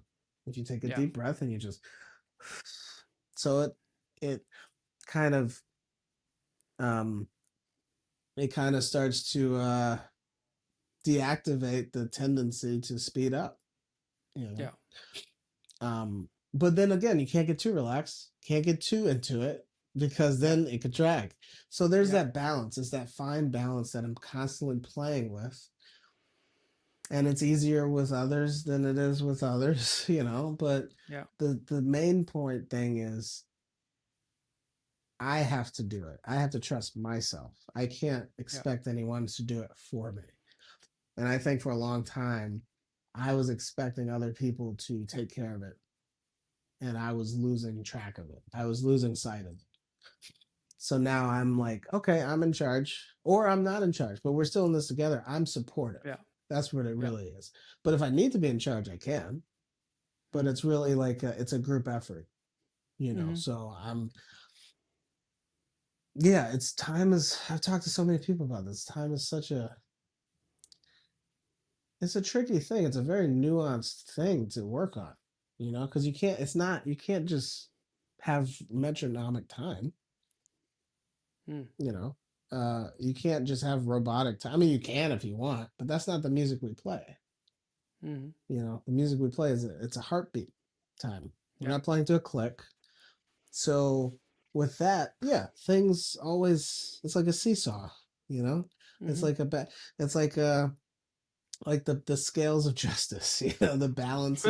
Sometimes it's but it's constantly, it's constantly like a balancing act, It's never. And cats who are really locked in, when it feels good, if you were to put that on and meter that or put it on a grid or something, it's not gonna be perfect. You know, you hear Mm. Elvin play, and it feels so locked in, but it's because you trust his time. He's Yeah. making you trust him. Yeah. You know, Roy makes you trust him. Tony makes you trust him. Like, Yeah. and then when you listen to people like Steve Gadd or Vinny Colaiuta, they have perfect time too, but that still feels like a heartbeat. Yeah. Still feels like there's a feeling behind it. Steve Jordan, you know, Mm. all these people, it's like they have great perfect time, what we would call perfect, but it doesn't mean that Yeah. there's not some sense of trust there. And things are supposed to fluctuate because that's just human nature.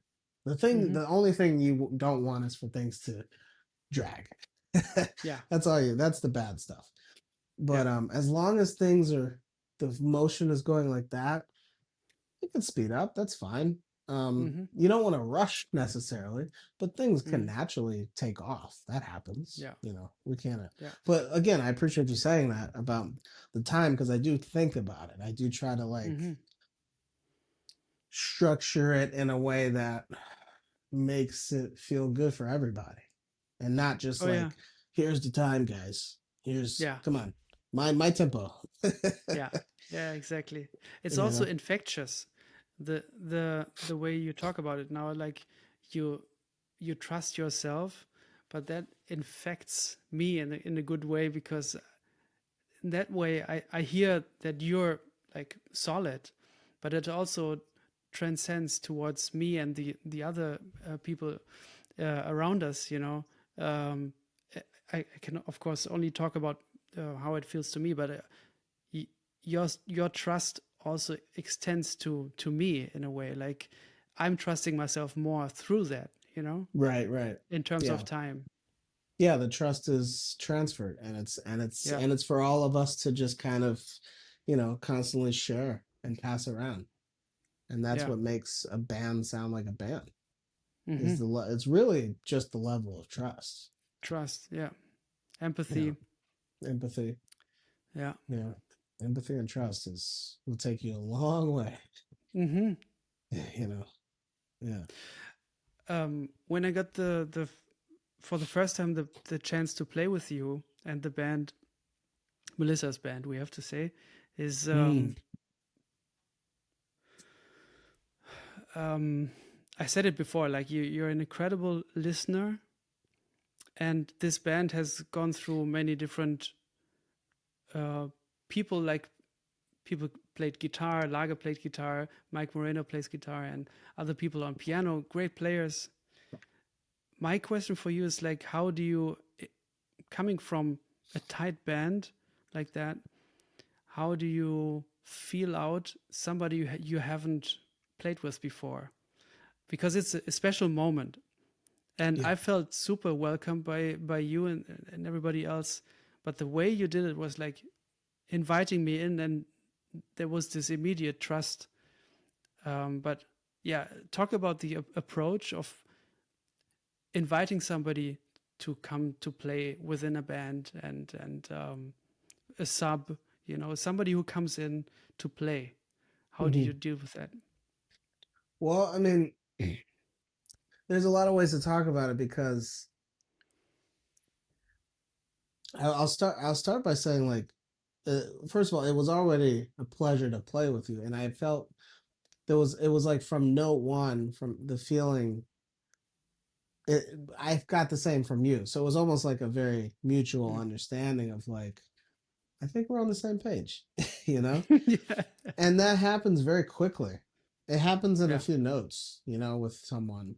It happens with like, and then once you've established that, when it takes moments, takes minutes, then everything is so easy after that, because then yeah, it's almost like your shoulders go down, everything goes, okay, yeah. this is gonna be great. This is gonna be fine. And Mm, yeah, I felt that with Lage, I felt that with Mike Moreno, I feel that mm, with Glenn yeah. Zaleski, I feel that with Pablo uh Hmm. Benares, I feel that with everybody, that she's brought into the band. but you know, there are certain situations where it doesn't feel like that. And it's not really necessarily in this band, but I've definitely been a part of certain bands where you put things together and they don't work. And it's a little hard sometimes for me to have the same welcoming feeling, you know? Mm-hmm. But I doesn't mean I'm closed off. It just means that it's sometimes it might be a little I'm always going to be supportive. That's just because Yeah. otherwise it makes no sense. It's like why sabotage something you were already if you don't back it up, then you like intention if you don't already naturally um are not if you don't feel good about it, then if you're trying to sabotage it, it just makes it even worse. So you might as well support something that you may not be that interested in for the greater cause. Yeah. And in doing that, I found that it totally works, you know, and the Mm-hmm. person who you didn't feel great about is very appreciative of it. Mm-hmm. And it all goes well. It doesn't matter how you felt. It matters Yeah. that you were a team player. It could even change your perspective. It You know. totally, Yeah. absolutely. So I definitely, I'm not, because I've heard so many stories about those type of cats who are just get really dark, you know, Mm-hmm. and as soon as like stuff it feels uncomfortable, they're just complaining about. They're trying. They get passive aggressive, or they just get mean, you know. Yeah. And it's just it feels like a hostile environment. And it's like, guys, we still have to play music in front of people. Like, can we just try to, Yeah. you know, it doesn't have to be that serious. Like, Mm-hmm. and I get it. It's rough if something like that. If you have that on a tour, you have to Mm-hmm. be around these people for a long time, and but then if it's like that, you just kind of have to, you just have to accept it, you know. Yeah.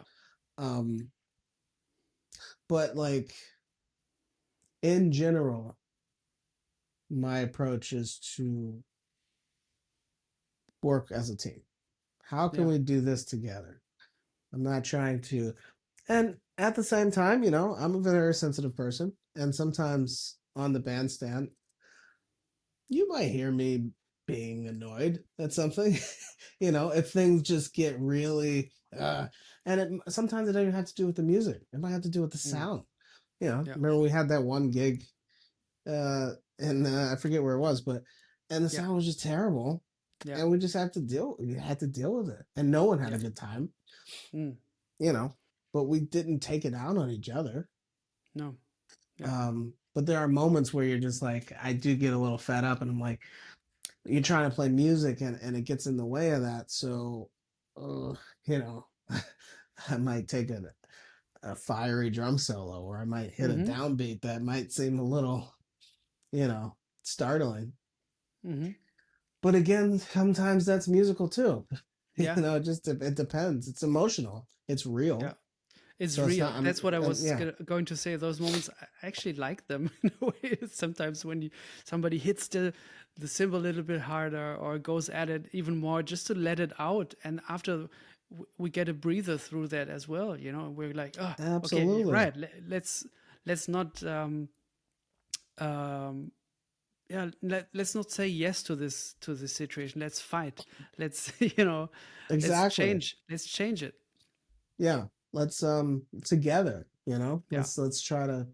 So there's both of those worlds where, you know, when things happen, and Mm. they happen in a way that they happen um, on a positive side, then it's great, and you embrace it, and you don't have to worry about it. But when sometimes it's even more important to work on how you react to the negative stuff, because that's the hard part. Yeah. You know, that's the thing where you have to start to exercise your restraint and patience and empathy. Mm-hmm. You know, because empathy works very well in that situation Oh yeah. as well. You know, you don't know what other people are dealing with. You don't know what their perspective is, and they are who they are. They're at where they're at, so they're not going to change now. You got a show No. to do in 45 minutes. So what are you gonna do? Yeah. You know. But I've been really lucky, I gotta say, to play in the bands I've played in, to be on the road with the people I've been on the road with. Very rarely am I on the road with a band that I don't respect everyone's playing. Mm. Um, it's happened, but it's very rare. It's Mm. super rare for me, and I'm very blessed and very lucky that I've been able to have very high uh, success rate in the types of bands that I've been asked to join or asked to be in. You know, even to Mm. sub. It's like I've been really lucky for Mm-hmm. sure. Even with personalities too, because someone can be a great player, but then terrible person, and you have to and you have to work and you have to deal with that, and that's like a whole thing, you know. But again, even with that, you gotta exercise some empathy and Mm-hmm. some patience, and it goes a long way. You'd be Yeah. surprised. Yeah. Today I was checking out the Pauline album by Tomasz Stańko, Mm-hmm. and I really loved the vibe and the way you guys played together, and it seemed like a very special, um, very special configuration of players and the music that he chose. And it's a bit hard to get the album. I had to buy it on Discogs just now to It's really get it. super, But yeah, it's super I tricky found to some get stuff it. online, and it sounds really beautiful. And maybe you can tell me a little bit about the recording process and how it was to play with him, and how it and what your view of Tomasz Stańko was. Well, you know, I met him doing a gig. Maybe I would say maybe it was like 2014 or something like that. 15 with Ravi Coltrane, and I was subbing for Jonathan Blake, and we did a week at Birdland, and that was his band with David Varelis or Varese uh, and Desron Douglas, and Tomas was at one of the shows that week, um, and he happened to be in town, and he was friends with Ravi, and he came to us after the set, and he was like, "Oh man, the band sounds great. The music was amazing. Can you guys come record a record with me?" You know, so it was one of those. It was kind of one of those beautiful like New York moments, or kind of like in the right place at the right time moments, where if I hadn't been subbing for Jonathan, I would not have been able to come across Tomas at all, probably. Mm-hmm. So yeah, so he basically took that band with Ravi, and we went into the studio at Sear Sound. Um, this must have been maybe a few months later, something like that. And we recorded. He told us about the project. That the project was they were opening this museum in Poland, and I believe it's in Warsaw, and it's I think it's like a Jewish memorial, or kind of a um, commemorative kind of a museum for the I don't I don't remember if it was like Holocaust specific, or if it was just kind of like Jewish heritage. Um, Mm-hmm. but the record was in a way kind of a celebration of the opening of the museum. So it's not really a Mm-hmm. record that was released commercially at all, which is Yeah. why it's hard to find. It's a record that was specifically for that event, Yeah. and I think everyone at the event got a copy of the recording. We were After we made the record, we flew out to Poland and did a concert um, for the grand opening of this museum. And it was outside. I remember being freezing outside, and we all had like. There's a video of it. I forget how you can find it, but I think if you look up the museum and you look up the name of the record, there's a live concert that we did Oh, great. outdoors in front of the museum, freezing cold with scarves and jackets on. And that began a really cool relationship with Tomasz, and he started like calling me to do tours in Europe, with different configurations, different bands, and it went on for years, and it was great. And I was actually scheduled to play with him a few months before he passed. I was scheduled to go out and do a tour with him.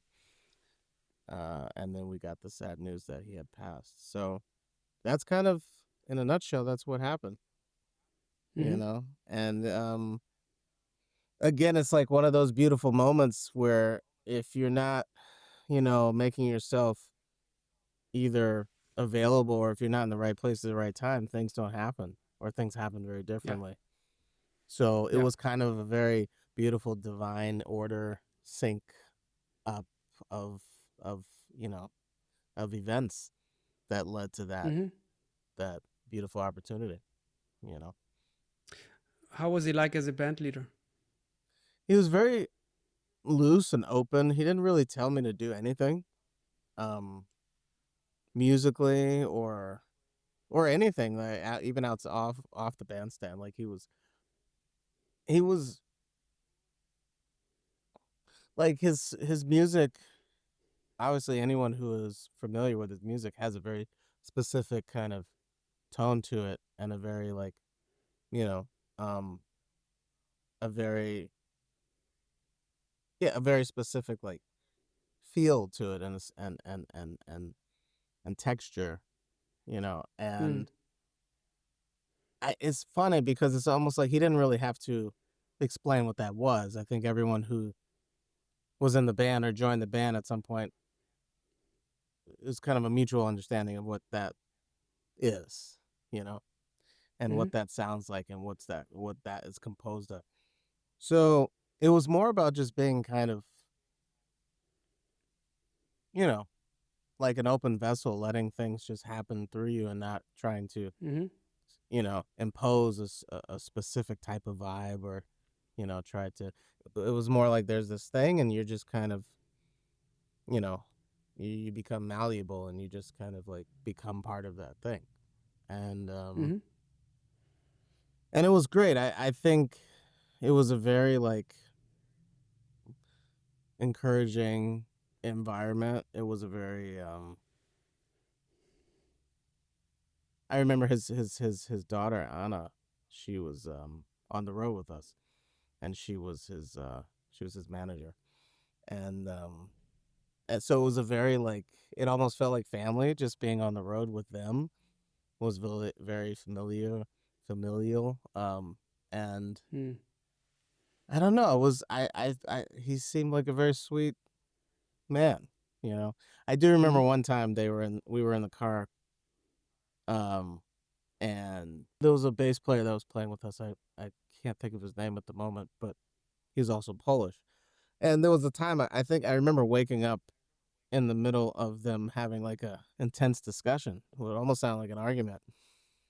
And Tomasz was at the front of the car, and he was just kind of like really intensely talking, like with a lot of passion behind it. And then Anna turned around to me and she said, "Oh, they're just talking about politics." And Oh yeah. and I was like, "What's going on? Like, are we about to? Is something wrong with the tour?" And so I remember seeing that part of him, and seeing like, you didn't usually see that. He wasn't very animated. So it was a bit of a surprise to see him animated like that. Because usually, he was,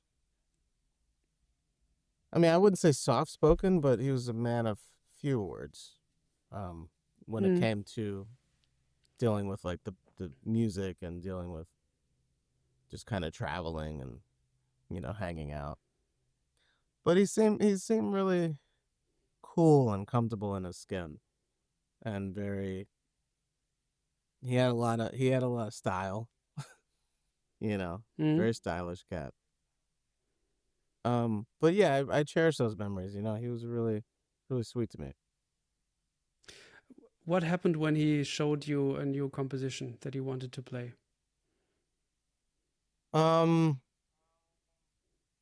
did you write down the music, or was it I'm because I've trying to heard different stories remember. about Yeah, him? I'm trying to remember. To be honest, I'd have to sit and think about that because I have a lot of vivid memories of the tours and the concerts, but I don't remember reading a lot. Hmm. I don't remember like seeing music that often. Most Yeah, of his tunes that's were what I'm curious about. most of his tunes were very kind of like it's up to your own interpretation unless he says something else specifically, and they weren't necessarily um complicated tunes necessarily either.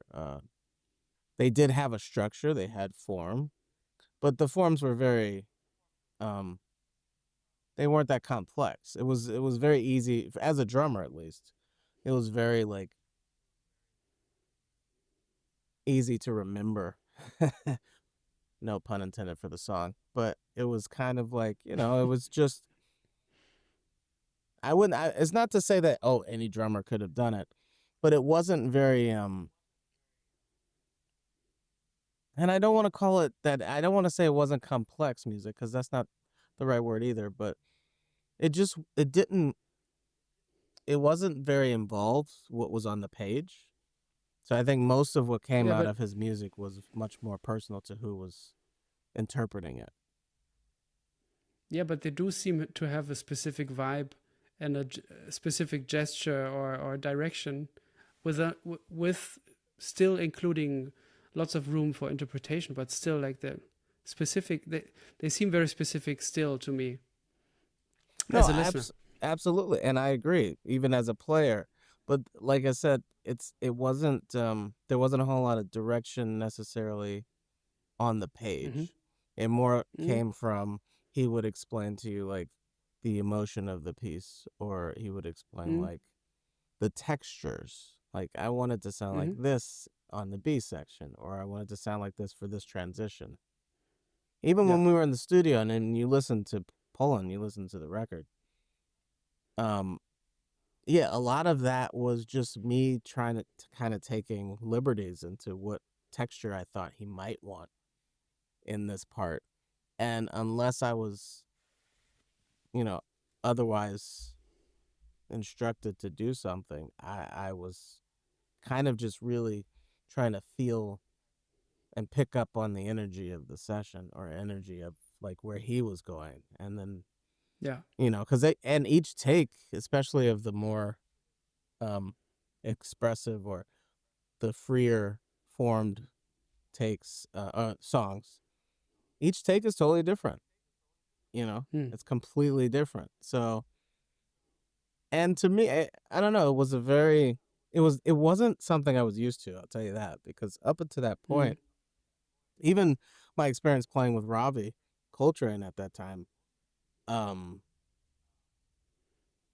I had just started. I mean, like I said, that time I was subbing for Jonathan, I think I might have done one other gig with him before that. And I wasn't even on the whole week. It was like a week of 3 different bands at the Jazz Standard. So I was just a part of 2 nights. And before that, we had Mm. just played like sessions. So my only experience up to that point in a band was really Wallace Roney. Mm. And Wallace Roney's approach is the complete opposite of someone like Tomasz or someone like Ravi, where it's like Wallace knows exactly what he wants.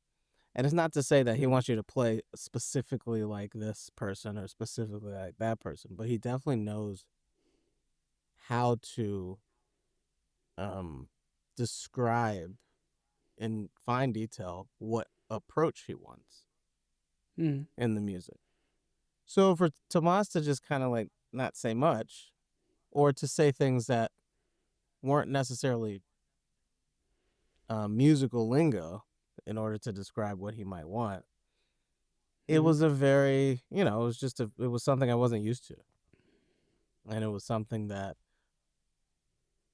even to this day, like I think about it, how much I've grown within my craft and within my understanding of how you can approach different musical situations. And I still think like if I was put into that situation now, I'd still have some kind of like, I wouldn't say it's discomfort, but there's like a healthy sense of unknowing, you know, Mm.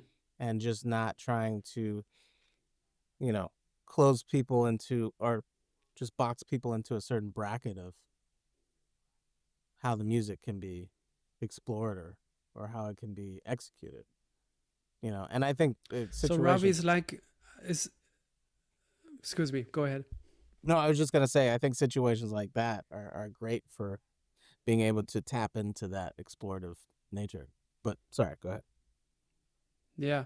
So Ravi was a little bit more like Tomasz in terms of not really saying much, huh? As a band leader. In the beginning, yeah, sort of. And even now, like I would say that in the times I've played with Ravi, um, it really does depend on who's playing the gig of how it's gonna sound. And I know that me saying that people would think like, well, that depends on every gig, right? Or that happens in every situation. But you'd be surprised. Like, there's a lot of gigs that are designed for everything to sound the same all the time, no matter who's Mm. playing the gig, because you're playing a part. Mm. Yeah. And with Ravi, I think he hires people based off of their musical identity, and their kind of their like their signature in a way. So they're all going to paint the music very differently. And I think he does that so that he doesn't have to say too much. I think he Mm. does that so that he can trust that who he chooses to play his music or to play any music that we play in the band, he trusts their interpretation, but also their willingness to take certain liberties in order for the music to go in a good direction or in a direction. Mm-hmm. So I would say I wouldn't say that he didn't say anything. He definitely had some Mm-hmm. some suggestions over the years. But most of the time nothing would be said that was that would necessarily hinder any type of creativity of your own, and your own interpretation. Again, complete opposite of Wallace, which is not to say Wallace was not a fun environment to be in, but when you're used to someone who has a very clear vision about how they want things to sound and how they want or rather than how they want things to sound, but how they want things to be approached. Mm-hmm. It's almost like a security net in a way. Because as long as you're following a certain approach, there's almost, I mean, it's how can I describe? It's almost like, if you're a chef or a sous chef or a prep kitchen chef or something, and you have a special of the day and someone orders a special, you just prep that. It's not bad. It doesn't make the food bad or not special. But it makes it like there's a comfort zone that you're doing the same thing each order. You don't have to, deviate away from the scheduled programming. Mm. But then, if someone comes up with like, oh, I have this allergy, or, there's a day that you're doing a pop-up and things change and the prepping changes and you might add something new to the menu mid-shift or something. Like those kind of things can offset you, but it doesn't mean that you're not prepared for it. You're still a professional, so you're not going to freak out. And I think in the musical Yeah. sense, there are some people who kind of operate on, okay, it's prepped this way, let's do it, let's have a good service. Or it's more like watching those cooking competitions where it's like, all right, now we got to roll with this, Let's Yeah. but you still have that professional instinct, and you have the years of experience to be able to just roll with it. You know. Hmm. What struck me when I talked to Wallace was like a moment that I often think back to. It's like that he kind of got worked up about this thing where like, yeah, all these people listen to these albums, but they don't use what's in it, what's been shown in it. He's like, yeah, what Coltrane is doing on Vigil and what Elvin is doing on Vigil, how come you don't use that? And like he got super worked up about it and couldn't understand why people, and I love that. Yeah, I mean, I completely And understand it. he would cite like very specific things on records where it's like, how come it's there, It's right there. It's right there. You can pick Yeah. it up, and it's there for you to use. Just like we Yeah. use language, you hear someone say something in a great, masterpiece of a movie or a television show or even a documentary, and then you use it. You're like, well, that's mine now. Yeah. Yeah. Yeah. I remember you told me that you were talking to Wallace about that bootleg in '68 in Boston with Tony still in the band of Miles. And he wanted to show you something specific. Do you remember? Because when we talked about it, you didn't tell me what it was specifically that he wanted you to listen to in that bootleg. If I think about it now, I think it was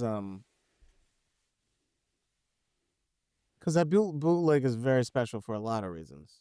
But I think the biggest reason is that you start to hear the crossover between Tony playing a certain way in Miles's band and then shifting into a certain direction with Lifetime, the first Lifetime. And in that bootleg recording, you hear like the Lifetime Tony, which is really beautiful to hear with Miles. And obviously, it didn't just happen overnight. So I'm sure there was like a build up to that because you kind of start to hear it in like Philistine, you hear it in A Silent Way a little bit. But in this bootleg recording, it's almost as if Lifetime is playing and Miles is sitting in. Yeah. So you hear, and it's the way Tony, I think what he was trying to show me was the way Tony was able to play these grooves and have this like just uplifting spirit and propelling the band into like he was playing a lot of drums, but it didn't feel like it was overpowering what was happening from whoever was improvising, excuse me. Or it didn't take away from the comping or anything like that. Everything was very cohesive within the band. But he was playing in a way that was so like forward motion of groove. And it wasn't just like groove in the sense that, okay, I'm just playing like a pocket, like, James Brown's type. But it was almost like he's soloing at the same time. But everything was a conversation, and I remember when I first heard that, and it just kind of like, I was just so enthralled by Tony's ability to do that. And it's not that you don't hear it on the previous recordings, but again, like I said, you hear it in a very specific style. I think that style that he was kind of starting to create with the Lifetime band, that's what you hear in that recording. And even the drums were tuned that way that you hear on the first Lifetime record in a way. A deep, like, kind of fat snare, slightly muffled, and it was it's just really beautiful to hear. They play directions, played Joe Zawinul's directions in that, and you don't hear Tony play directions anywhere else, because I think Exactly. Yeah. I think if this wasn't his last gig, it was definitely one of his last gigs with Miles. Yeah, and it's Jack on the recording. Yeah, right. On the studio recording, it's Jack. Yeah, because Jack was basically it was a transitional period, so it's like Jack was already in the seat in a way warming Yeah. it up for him to take it over Yeah. permanently. No. I'm so sad that from this period there aren't more bootlegs out there, because I know. I'm so interested in the transitional period where all these bassists subbed in the band with Miroslav and Eddie. also I would love to Yeah. hear Tony, Dave, and Herbie in And the Miles Herbie. band. Yeah, interesting. Because there was a time when this was happening. That's very true. You know, and also like when Joe Henderson was the second saxophone player in the band. I want to hear that. Before Wayne joined the band, yeah. No, while Wayne was in the band, they had two saxophone I know, players at the time. but I think what happened was he was trying to figure out who he wanted, though. Oh yeah, because I read in the I could Wayne be wrong. I could be biography. Wrong. Yeah. In the Wayne biography, they talk about that Wayne was dealing with alcohol a lot, and Miles kind of wanted to give him a little lesson in terms of, okay, I might hire another guy, Yeah, so let's have two saxophone players, and there's even a photo of them together in the not in the book but somewhere. Mm-hmm. And also on this great what's the name of that great Joe Henderson Miles tribute, So Near So Far. Oh yeah, where they play all the with like Sko and he writes about yeah, it. He writes about it in the liner notes, and I Yeah. think this is where the photo is. I think of both of them with Miles. right. Ooh. And Miles, from what Wallace told me, Miles did that a lot over the years with different band members. That was kind of one of his like tactics. If he was having an issue with you, or if you were, doing something that was getting in the way of you performing the band properly, he would have someone else there who played your instrument to show you, I can get this other person. And someone who was very good, someone who was like at their level, someone to actually scare them into. I think, to be honest, I think that's what happened with Jack and Tony too. I think that happened every time we see it happening in history. That's why it happened, because Miles was like trying to put a fire under your ass, basically, and say, "Hey, come on, man." Yeah. And Wow. sometimes it worked, sometimes it didn't. Let's talk about how it is to play with Buster Williams. Oh man, it's a dream. It really is. How does it feel to write on those quarter notes? It's kind of perfect, man. I've told her. It's really not even just something you say either, because there's plenty of our heroes that are still with us and have been on this earth for a long time and playing for a long time, well into their elderly years, and they're well known. They've played on all these historic recordings, and sometimes you get a chance to play with people and you're like, okay, that was special because of who it was, but I didn't really enjoy it necessarily. But then you tell people, you're like, oh no, it was great because it was the person. With Buster, it is exactly what what you hear from the recordings and how you hear his hookup. When you play with him, that's exactly how you feel. It's perfect. It's beautiful. It's like, he plays right in the middle of the beat in a way that is it's comforting, but he's not like necessarily rushing or dragging. I mean, the music might do that, but his beat and his quarter note is very centered to me. He taught me to be honest, I've always prided myself on being able to play well with bass players. And I really thought I had it all together up until I played with him and his band.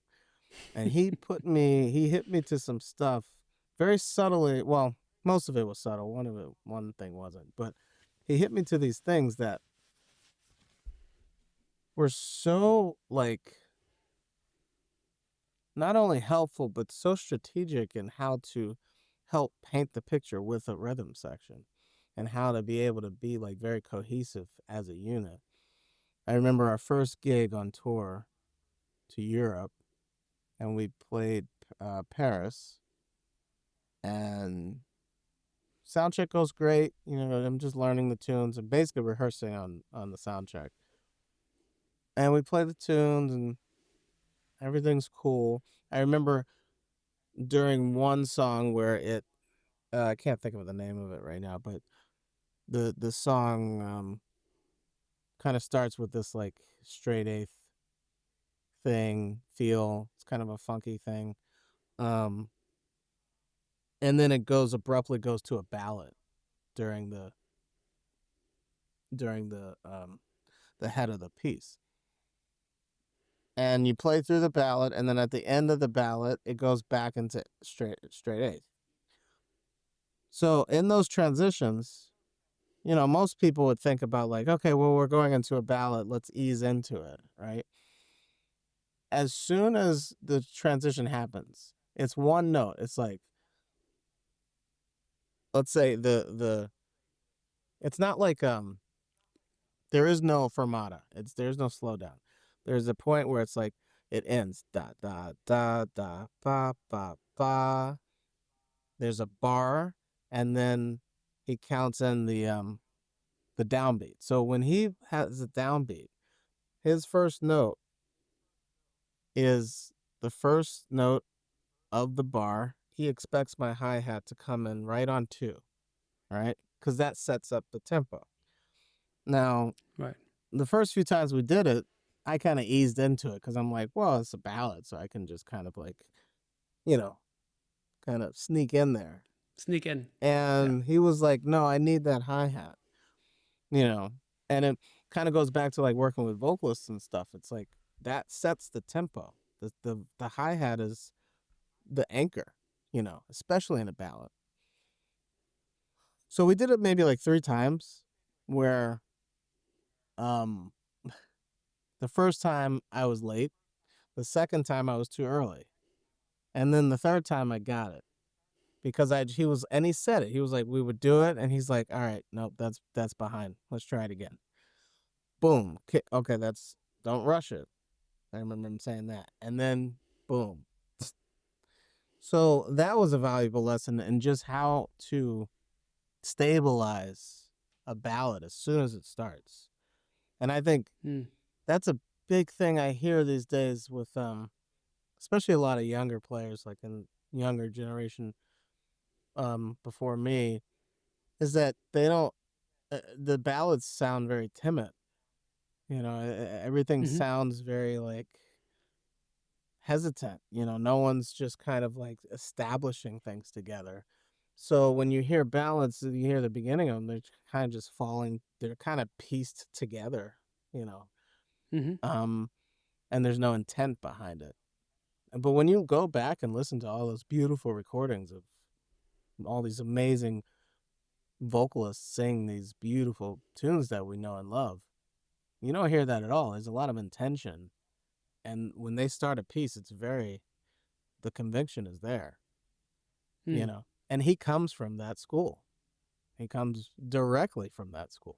He's played with all the greatest vocalists in the world and in the history of this music. And so when he told me that, I was like, not only is it straight from the source, but I felt more confident playing ballads from that point on. So that was one lesson. Within the same sound check, we start playing a faster tune, and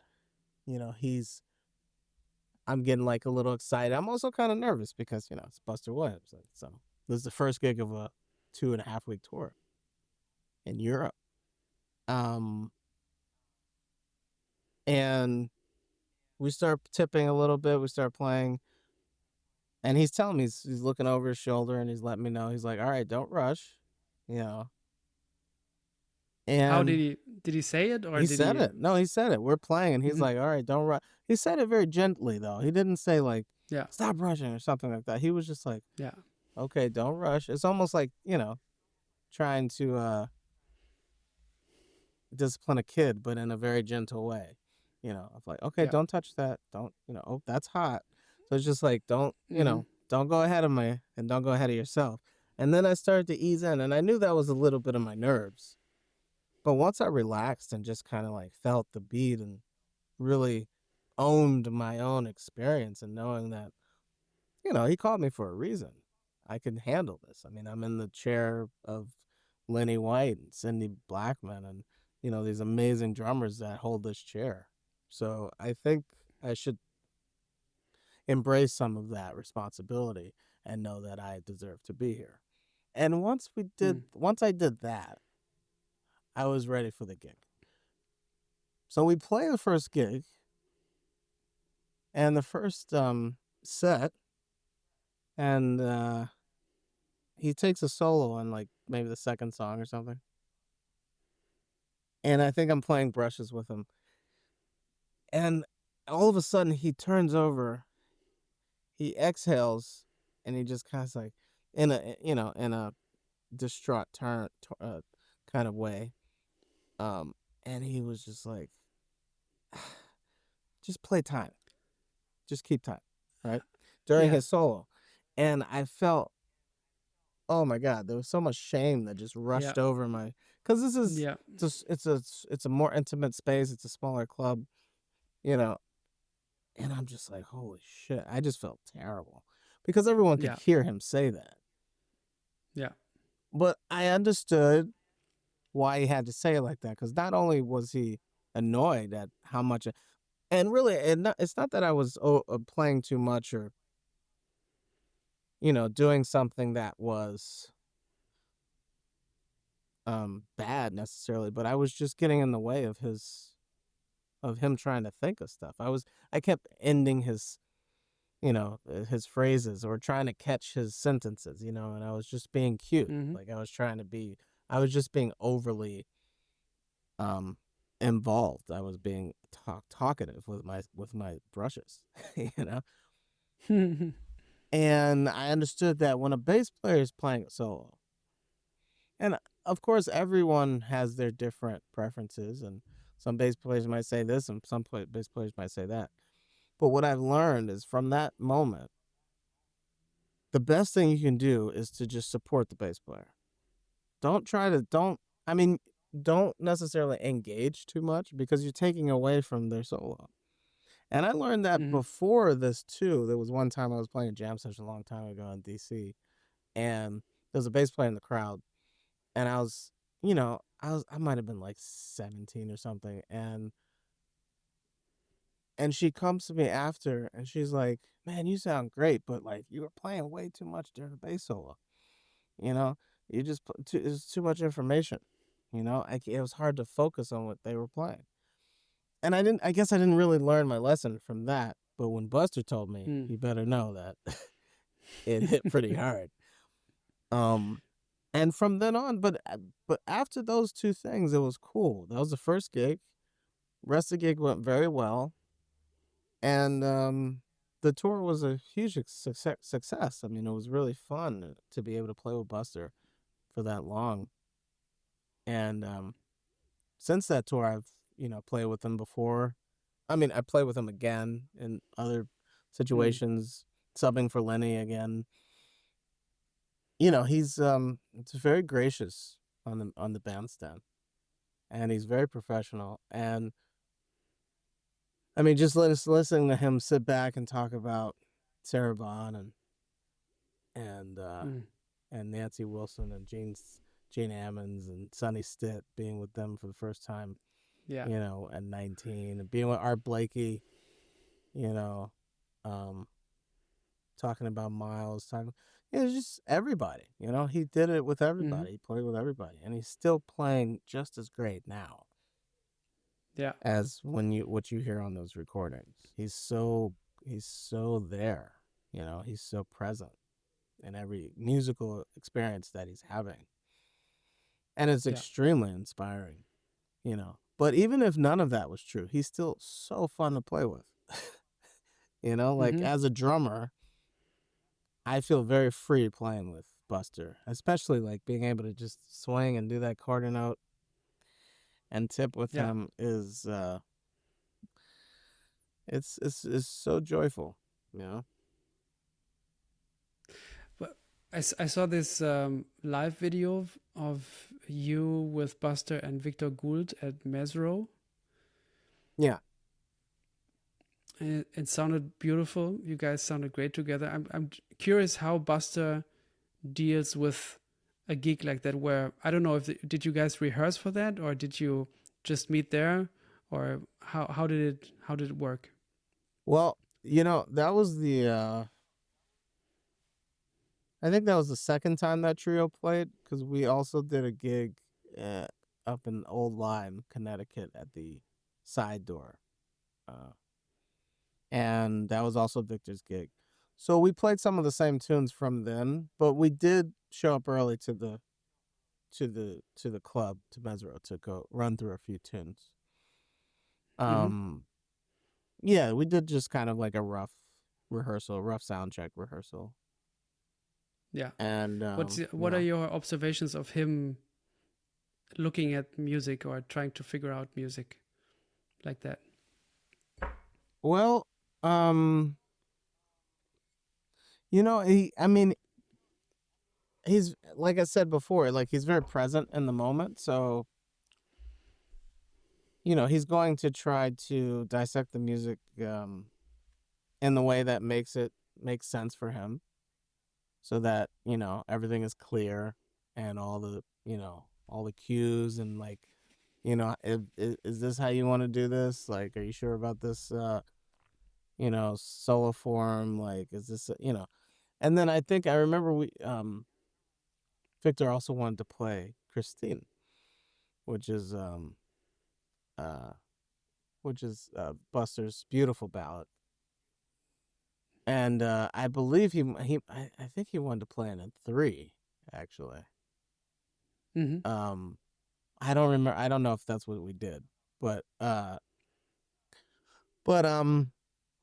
no, yeah. But I mean, Buster in those moments, he's a team player.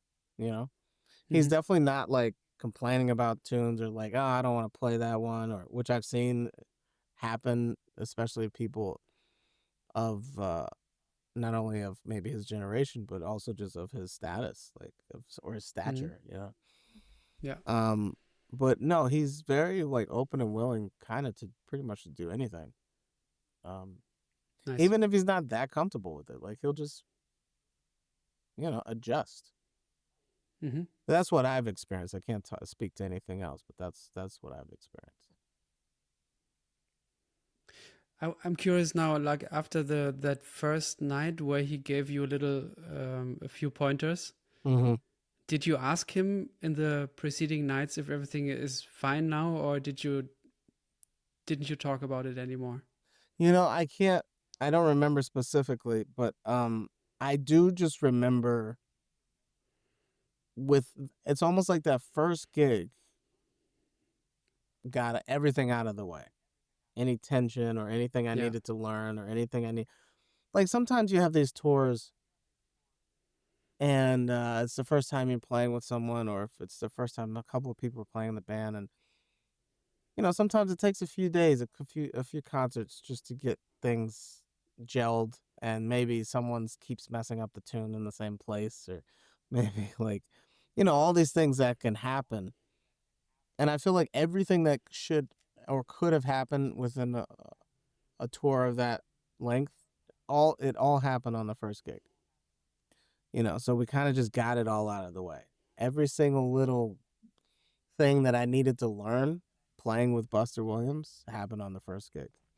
And so it was kind of a relief after that. It was almost like, he didn't have to say anything, and I didn't really have to ask him anything, because I learned so much from that first night, and I just immediately acquired that information, adapted it to my playing, that there was no issue after that, you know? I remember just seeing him, I would be more comfortable in it. He'd turn over to his, you know, he'd look at me, and he'd have to look behind the bass, you know, because it's like leaning on him. So he'd pick it up and look, and he'd look over and, you know, give me a little smile, and or a little wink or say something here and there. And to see Buster Yeah. smile is one of the best things in the world. It's the same thing when you saw Wallace smile. I remember it reminded me because it's just to make them proud is a really feels like a badge of honor. You know, so when Buster looks over at you and smiles, it's just like no one can break that down. No one can burst that bubble. You know, so all of that happened on the first gig, and then it was fine. Even by the second set, it was just like, oh, we're good, everything's fine. You know, and I think also it had a lot to do with the fact that by that time, I had just had so much experience playing with Wallace.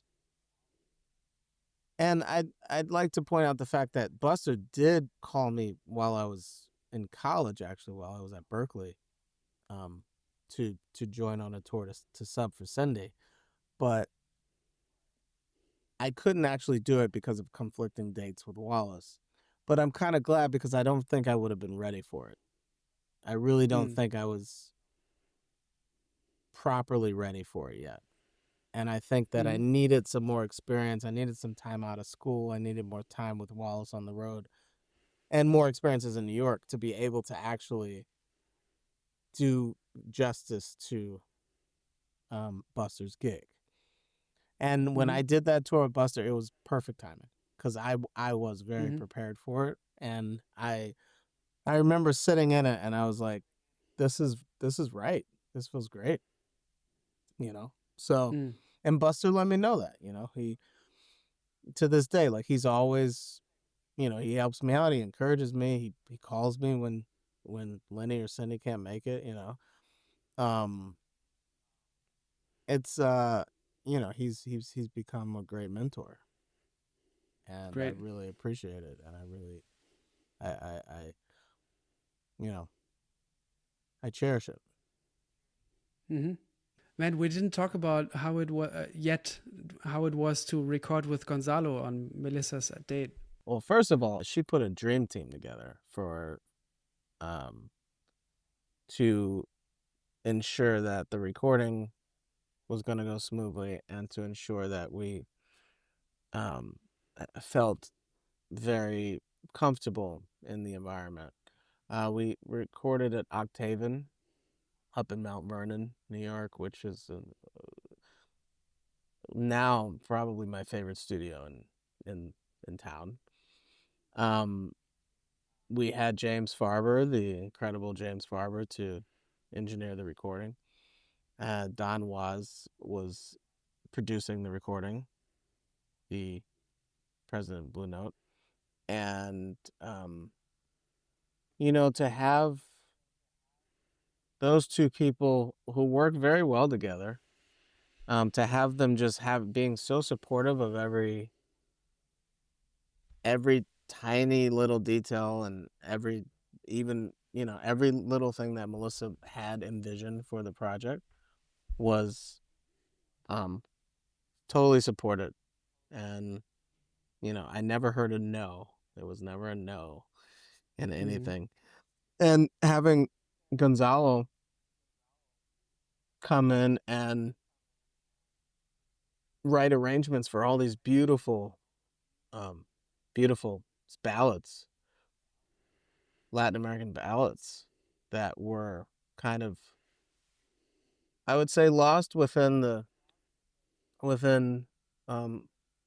multiple cultures. Actually, there was this movement in Cuba called the Feeling in the 60s, and you had all these beautiful, amazing composers and instrumentalists and vocalists who put out loads of music during that time. And Melissa was a bit aware of some of these artists for sure beforehand, but I feel like Gonzalo was able to shine a new light on some of these artists. And we took some beautiful music arranged by Gonzalo, and, you know, we workshopped it. And Gonzalo was such a joy to work with. Like, someone of that stature and someone so serious with their craft, their execution of the music, true mastery.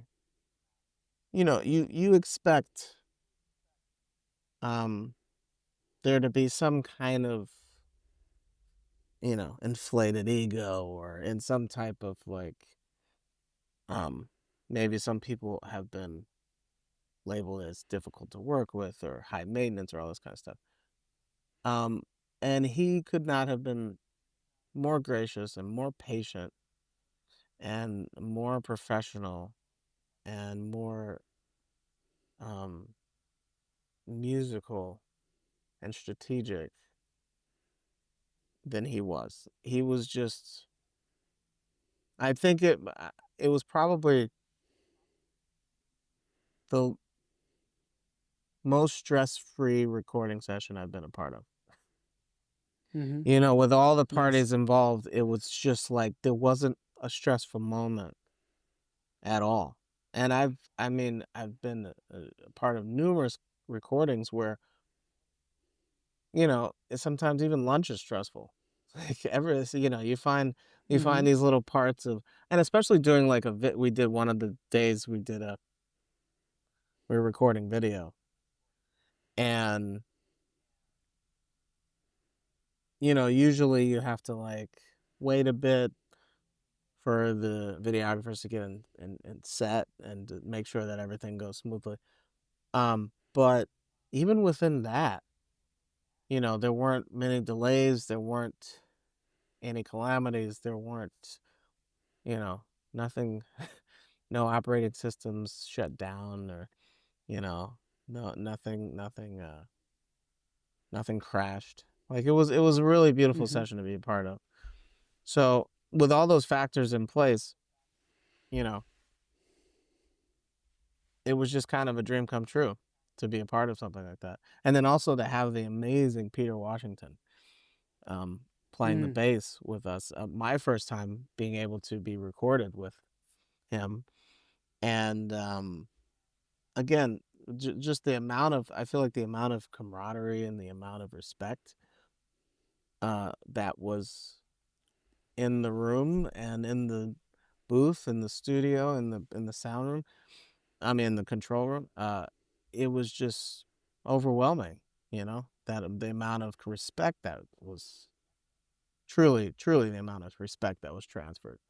And then we also had the amazing Cecile McLaurin Salvant to come and sing Great. 2 beautiful songs as well. Mm-hmm. So, what I learned the most about Gonzalo is that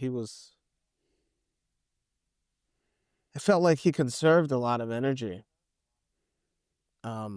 in order to, like, everything was very intentional, right? Especially with the music itself, which each note, each rhythm, each chord, each voicing,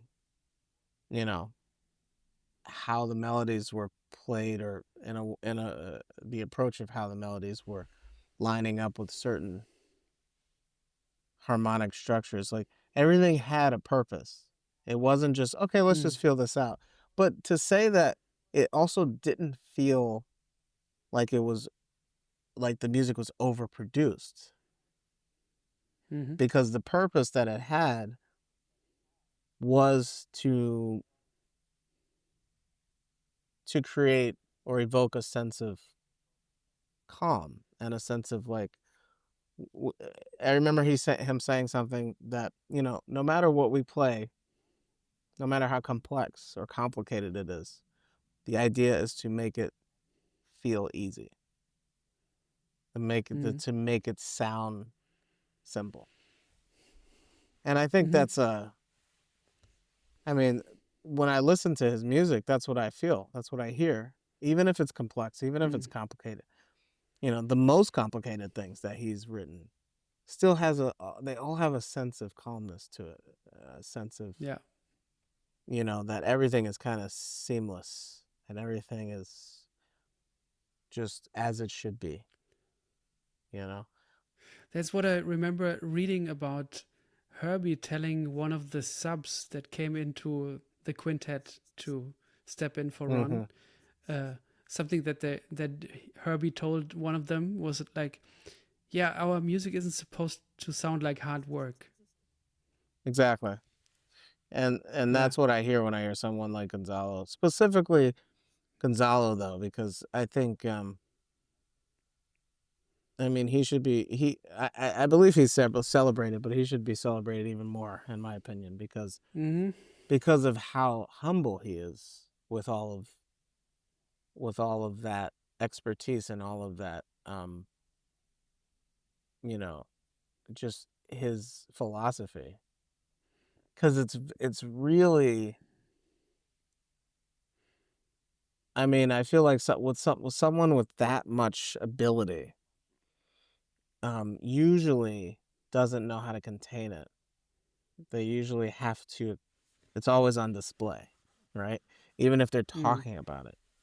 But with Gonzalo, he's such a,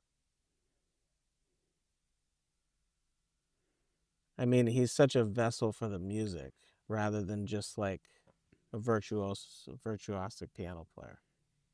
He's Mm. he's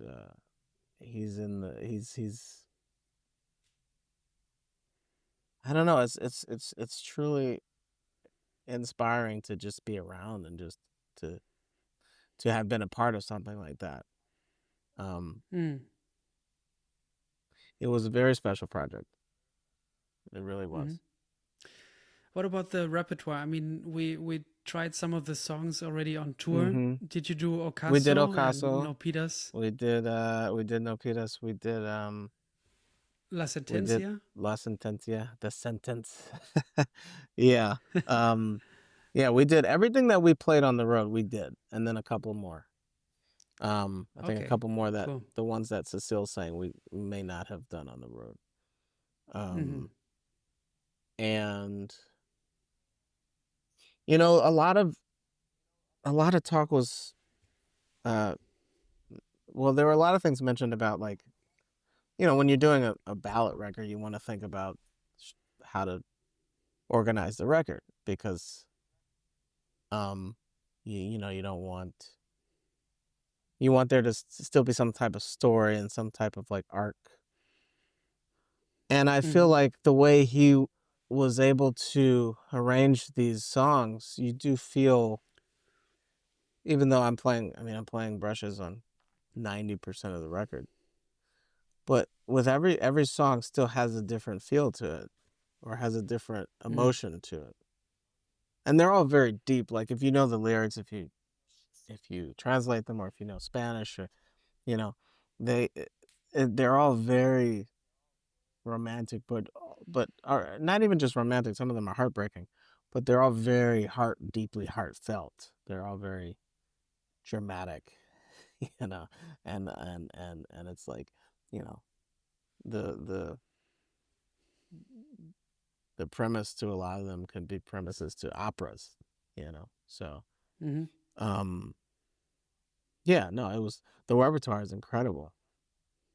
It's so good. I'm very excited for the album. It's gonna be really fun when it comes Yeah, out. yeah. Okay, let's talk about playing brushes because Let's. I love the way you play brushes and also like how much sound you get out of them Oh, thank you. and how much you're able to drive the band with them and how clear everything is. I mean, clarity is another topic that I would like to talk to you about. But Mm-hmm. let's look at brushes first. Okay. Well, you know, the first thing that comes to mind is when I was able to hear Kenny Washington hold court one night after a gig he was playing. And I remember him saying that when you play brushes, the sound of it is in your head first. So you have to hear it in your head and then you play that sound. And I think that to me is kind of the secret or the essence of playing brushes. you have to have kind of this predetermined or, pre-developed idea of what that sound is going to be like.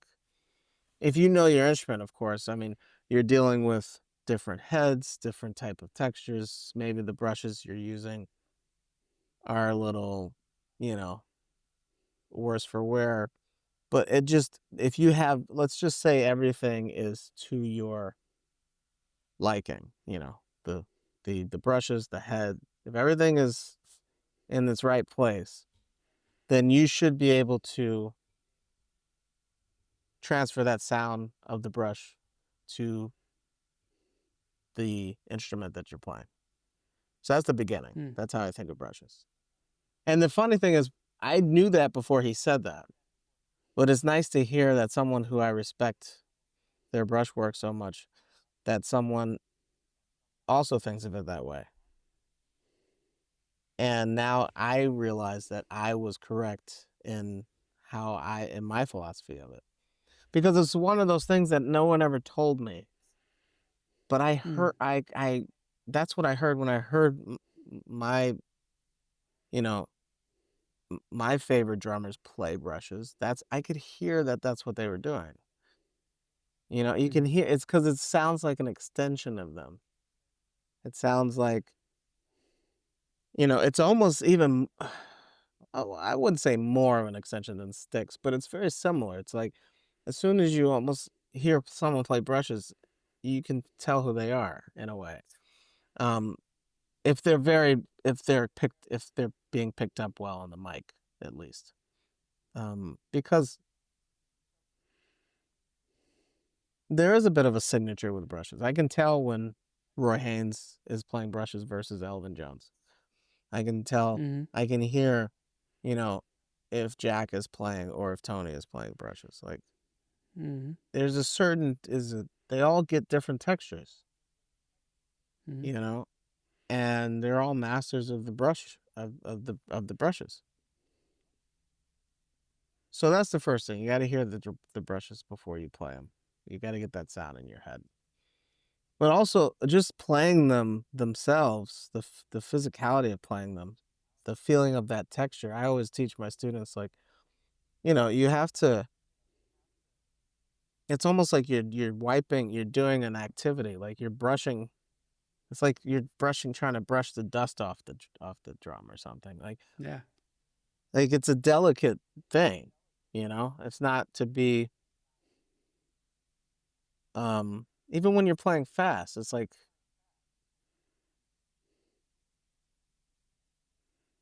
you have to treat it, you kind of have to treat the brushes with respect, and you treat the instrument with respect, but it's supposed to be an extension of your hands. It's something you would do naturally, So if you think of the brushes that way, then they sound that way, and I think of, I mean, there's a way also to kind of manipulate the brushes. I wouldn't say manipulate, but kind of let them work. Like, let them do the work. Let them work for you. I feel like a lot of people feel like they have to, like, work the brushes, or it has to be in their hands. And I would say most of it's in the brush. It's just how you use it, how you touch it, how you touch how you touch the brush is going to kind of show how it's going to sound. But you don't want to, like, I don't know. It's really interesting because sometimes now, because I'm thinking of it as I'm speaking, and there's a lot of styles of playing brushes. So the way I play brushes might not really lend itself to, like, a style of Ed Thigpen, for instance, or a style of, Vernel Fournier, who is one of my favorite brush players. Why? Well, because they had a lot of techniques that I don't personally find helpful to get certain sounds that I'm describing. For instance, I remember, like, seeing Ed Thigpen play for the first time, and I saw him do like a master class, and then I went back and saw some videos of him playing with Oscar Peterson, and he's one of the great brush masters of of this music.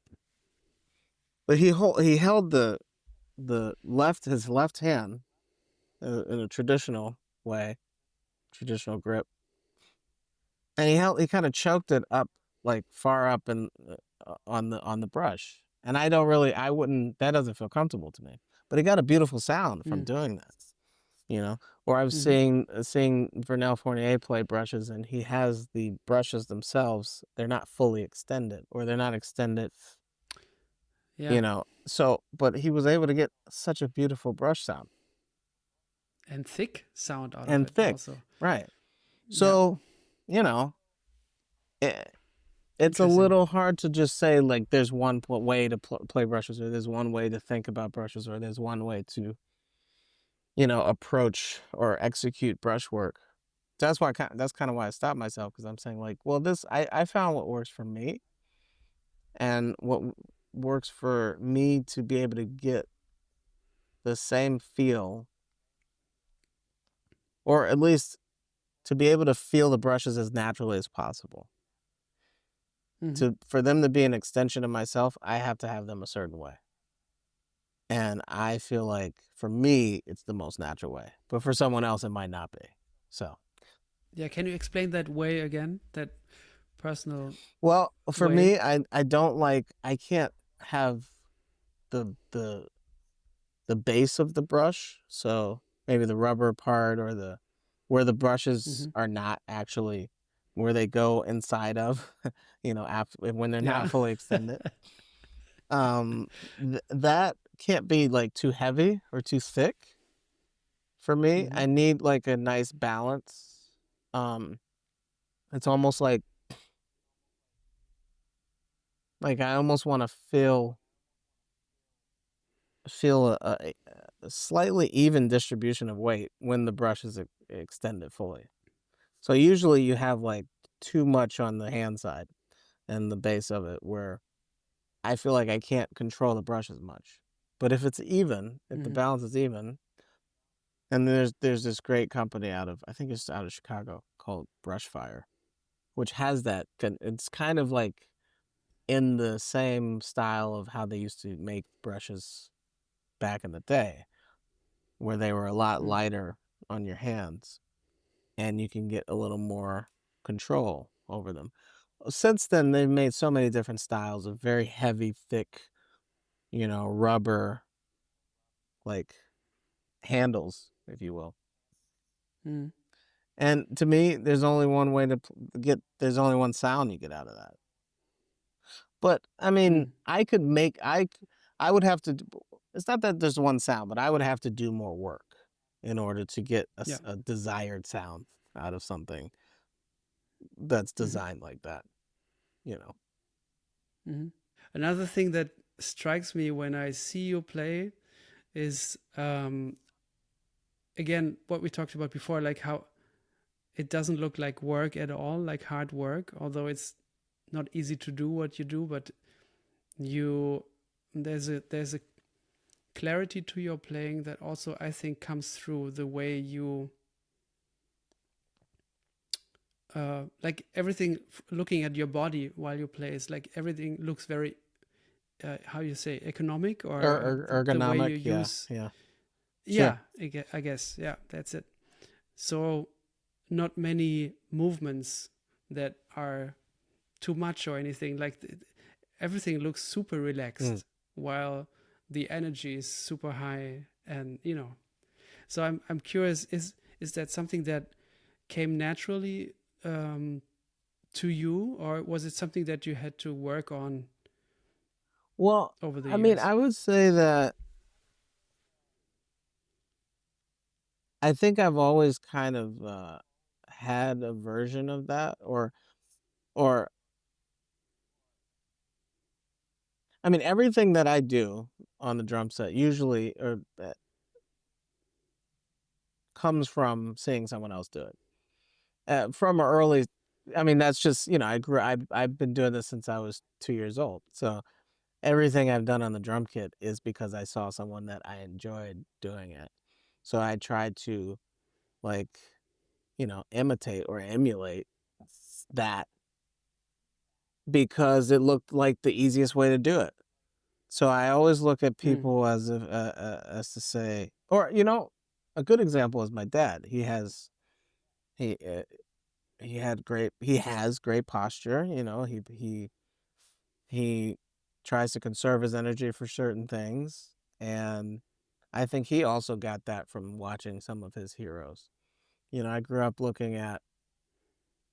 seeing Tony play on videos, see Elvin play, Roy. A really fun one to watch was Dennis Chambers. When you talk about like having that, like, Yeah. he always sat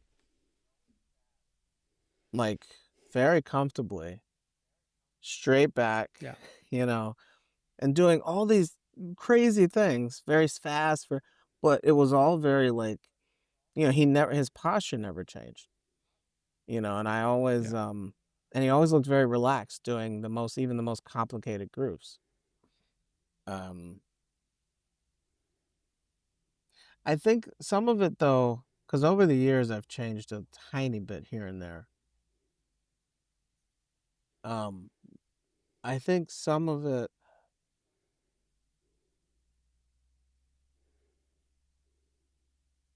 it's funny because you really got me thinking about it because I don't think about it that often.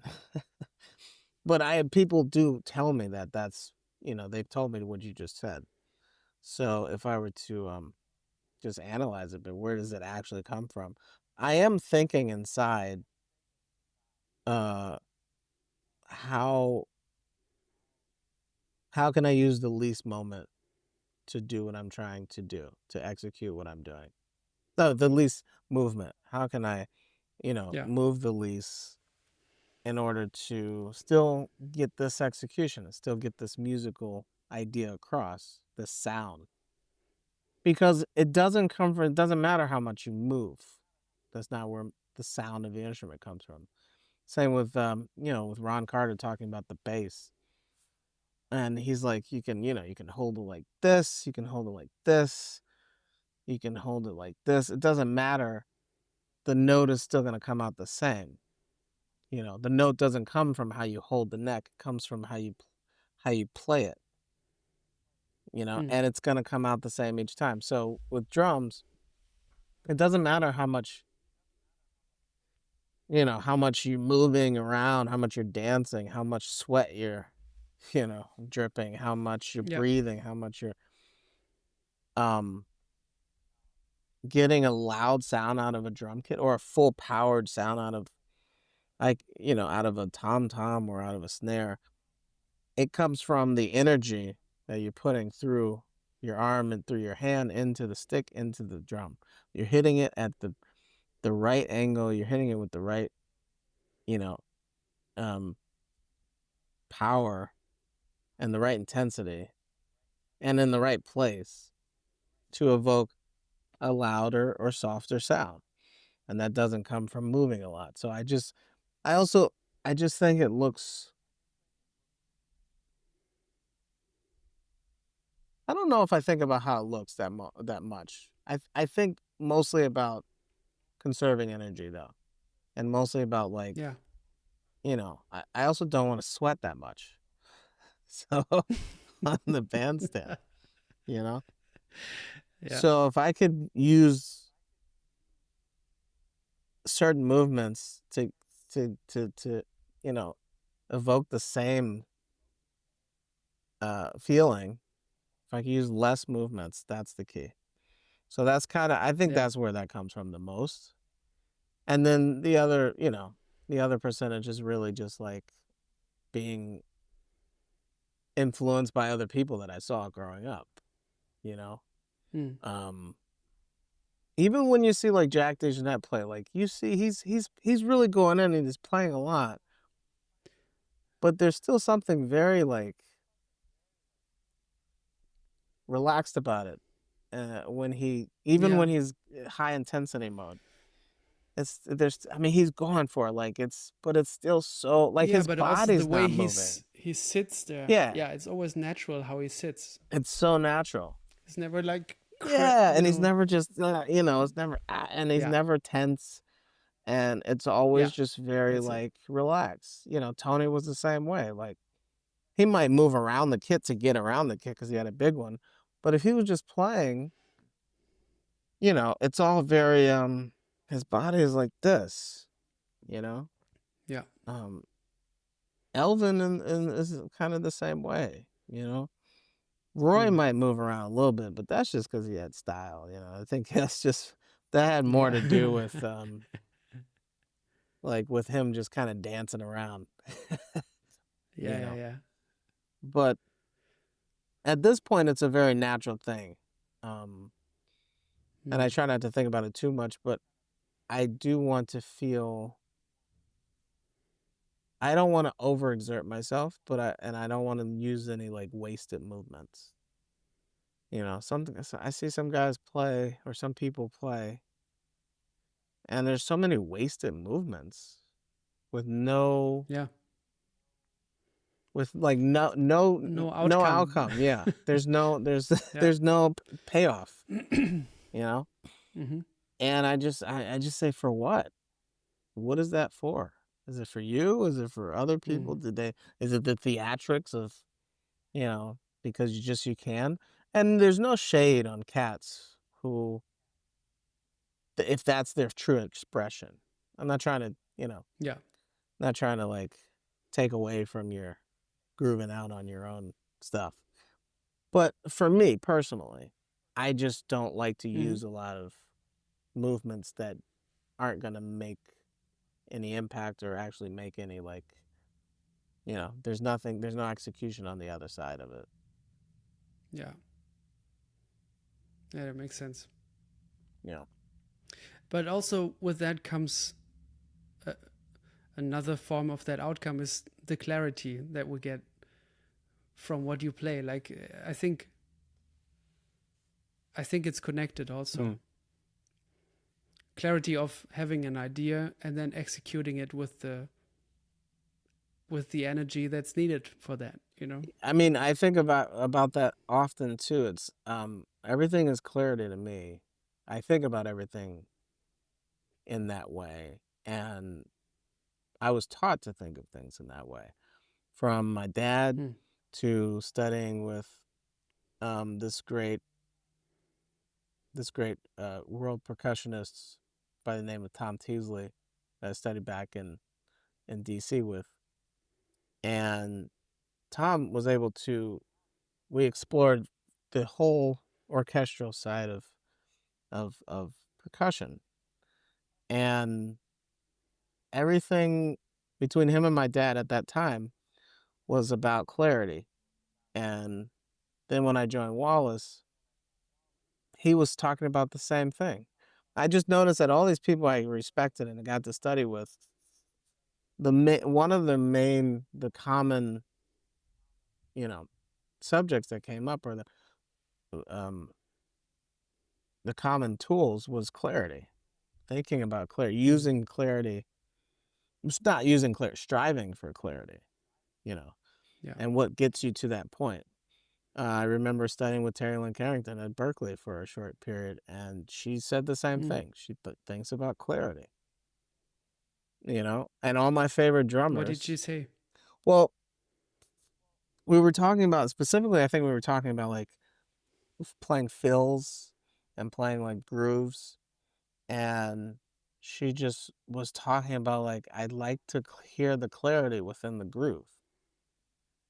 I want to hear each piece. I want to hear every intention that you tried to make, or what was your intention behind everything you were doing. I want to hear that. I want to hear the intent. Wallace was the same way. He wanted to hear the clarity of, like, I want to hear those rudiments come out clear. I want to hear and not I want to hear, you should want to hear, the clarity between the ride cymbal, the pattern, the clarity between the ride cymbal and the bass drum, and them having a conversation between one another, the conversation between the snare drum, and the hi-hat, and all four of your limbs operating in pure harmony, but with clarity. Everything is clear. You hear Tony Williams, you hear clarity. You hear Elvin, you hear clarity. Roy Haynes, clarity. Philly Joe Jones, clarity. Jack DeJohnette, clarity. Everything's clear. Bill Stewart, clarity. Brian Blade, clarity. Like, you hear every little nuance, stroke, piece, brush, everything. From and dynamics to Art Blakey, clarity. And clarity helps with dynamics. The clearer you can play, the more dynamic you can play. And if you put those two together, I mean, that's like 75% of playing an instrument. It's just how clear you are and how dynamic you are. Everything else is just learning notes and rhythms. Yeah, that's great. Thank you for that. Maybe as a last topic, there's when we play, I never know, is it ojos or ochos de Chile? Ojos. When we play ojos de Chile, you go through so many different, again with clarity, but you offer a lot of different views on 3. Yeah. And that's always so much fun, but challenging also, but fun, So I just wanted to ask you about that, like how you investigated different ways to approach 3. Well, it's funny. Someone asked me this the other day about how I think about 3. And I think of 3, to me, it's kind of it's almost like the language of the world. Triplets, even dotted quarter notes, or things in a 3 pattern. Kind of, it's an endless cycle to me. Because it just keeps it's like a circle. It keeps going around, So to me, I guess it just feels very innate to play in 3 and to be able to superimpose different time signatures within the 3, because every time I play anything, I'm hearing 3 anyway. If I hear 5, I'm hearing 3 and 2. I'm not just hearing 5, If I'm playing 4, I hear 3 against 4 all the time, Especially if I'm playing like a fast 4. If I'm playing like here, I'm just hearing that that's just as a baseline, and that's a constant that's going on constantly for me. I remember being younger and my dad telling me about Tony phrasing. He would play these. Sometimes he'd play these hits during maybe someone's solo, or he'd play like a fill, and he'd play the same fill 3 times, whether it was a hit or whether it was a grouping or whether it was like whatever it was. He'd play it 3 times as almost like a call. And if you notice, when you listen to birds and you listen to them sing and communicating to them, they do the same thing. They call in 3s. And pay attention to it next time when you wake up in the morning and you hear the birds chirping, and you'll hear a certain bird and they'll be like, and then they'll stop, and then they'll do the same thing again. Oh, nice. So it's, to me, it's the time signature of nature, and so when I'm hearing something like Los Ojos, sometimes we play the 4, we go into swinging it, right? So it's in you're thinking of it like a 12/8, so it always reminds me of Miles in the Sky and that tune Black Comedy, Tony's tune actually. Oh yeah. Oh yeah. So So that great. tune reminds me of that tune.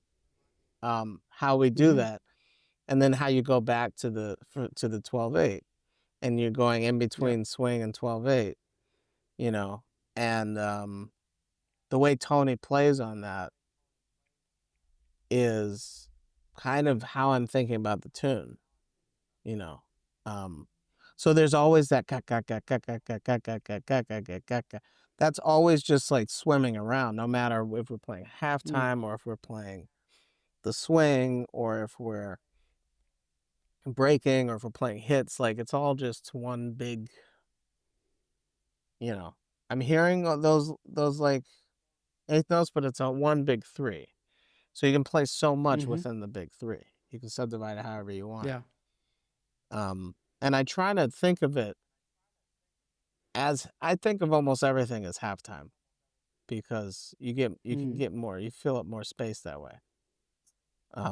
But when I say fill up more space, I don't actually mean like with notes or with rhythms, but it's like with like phrasing.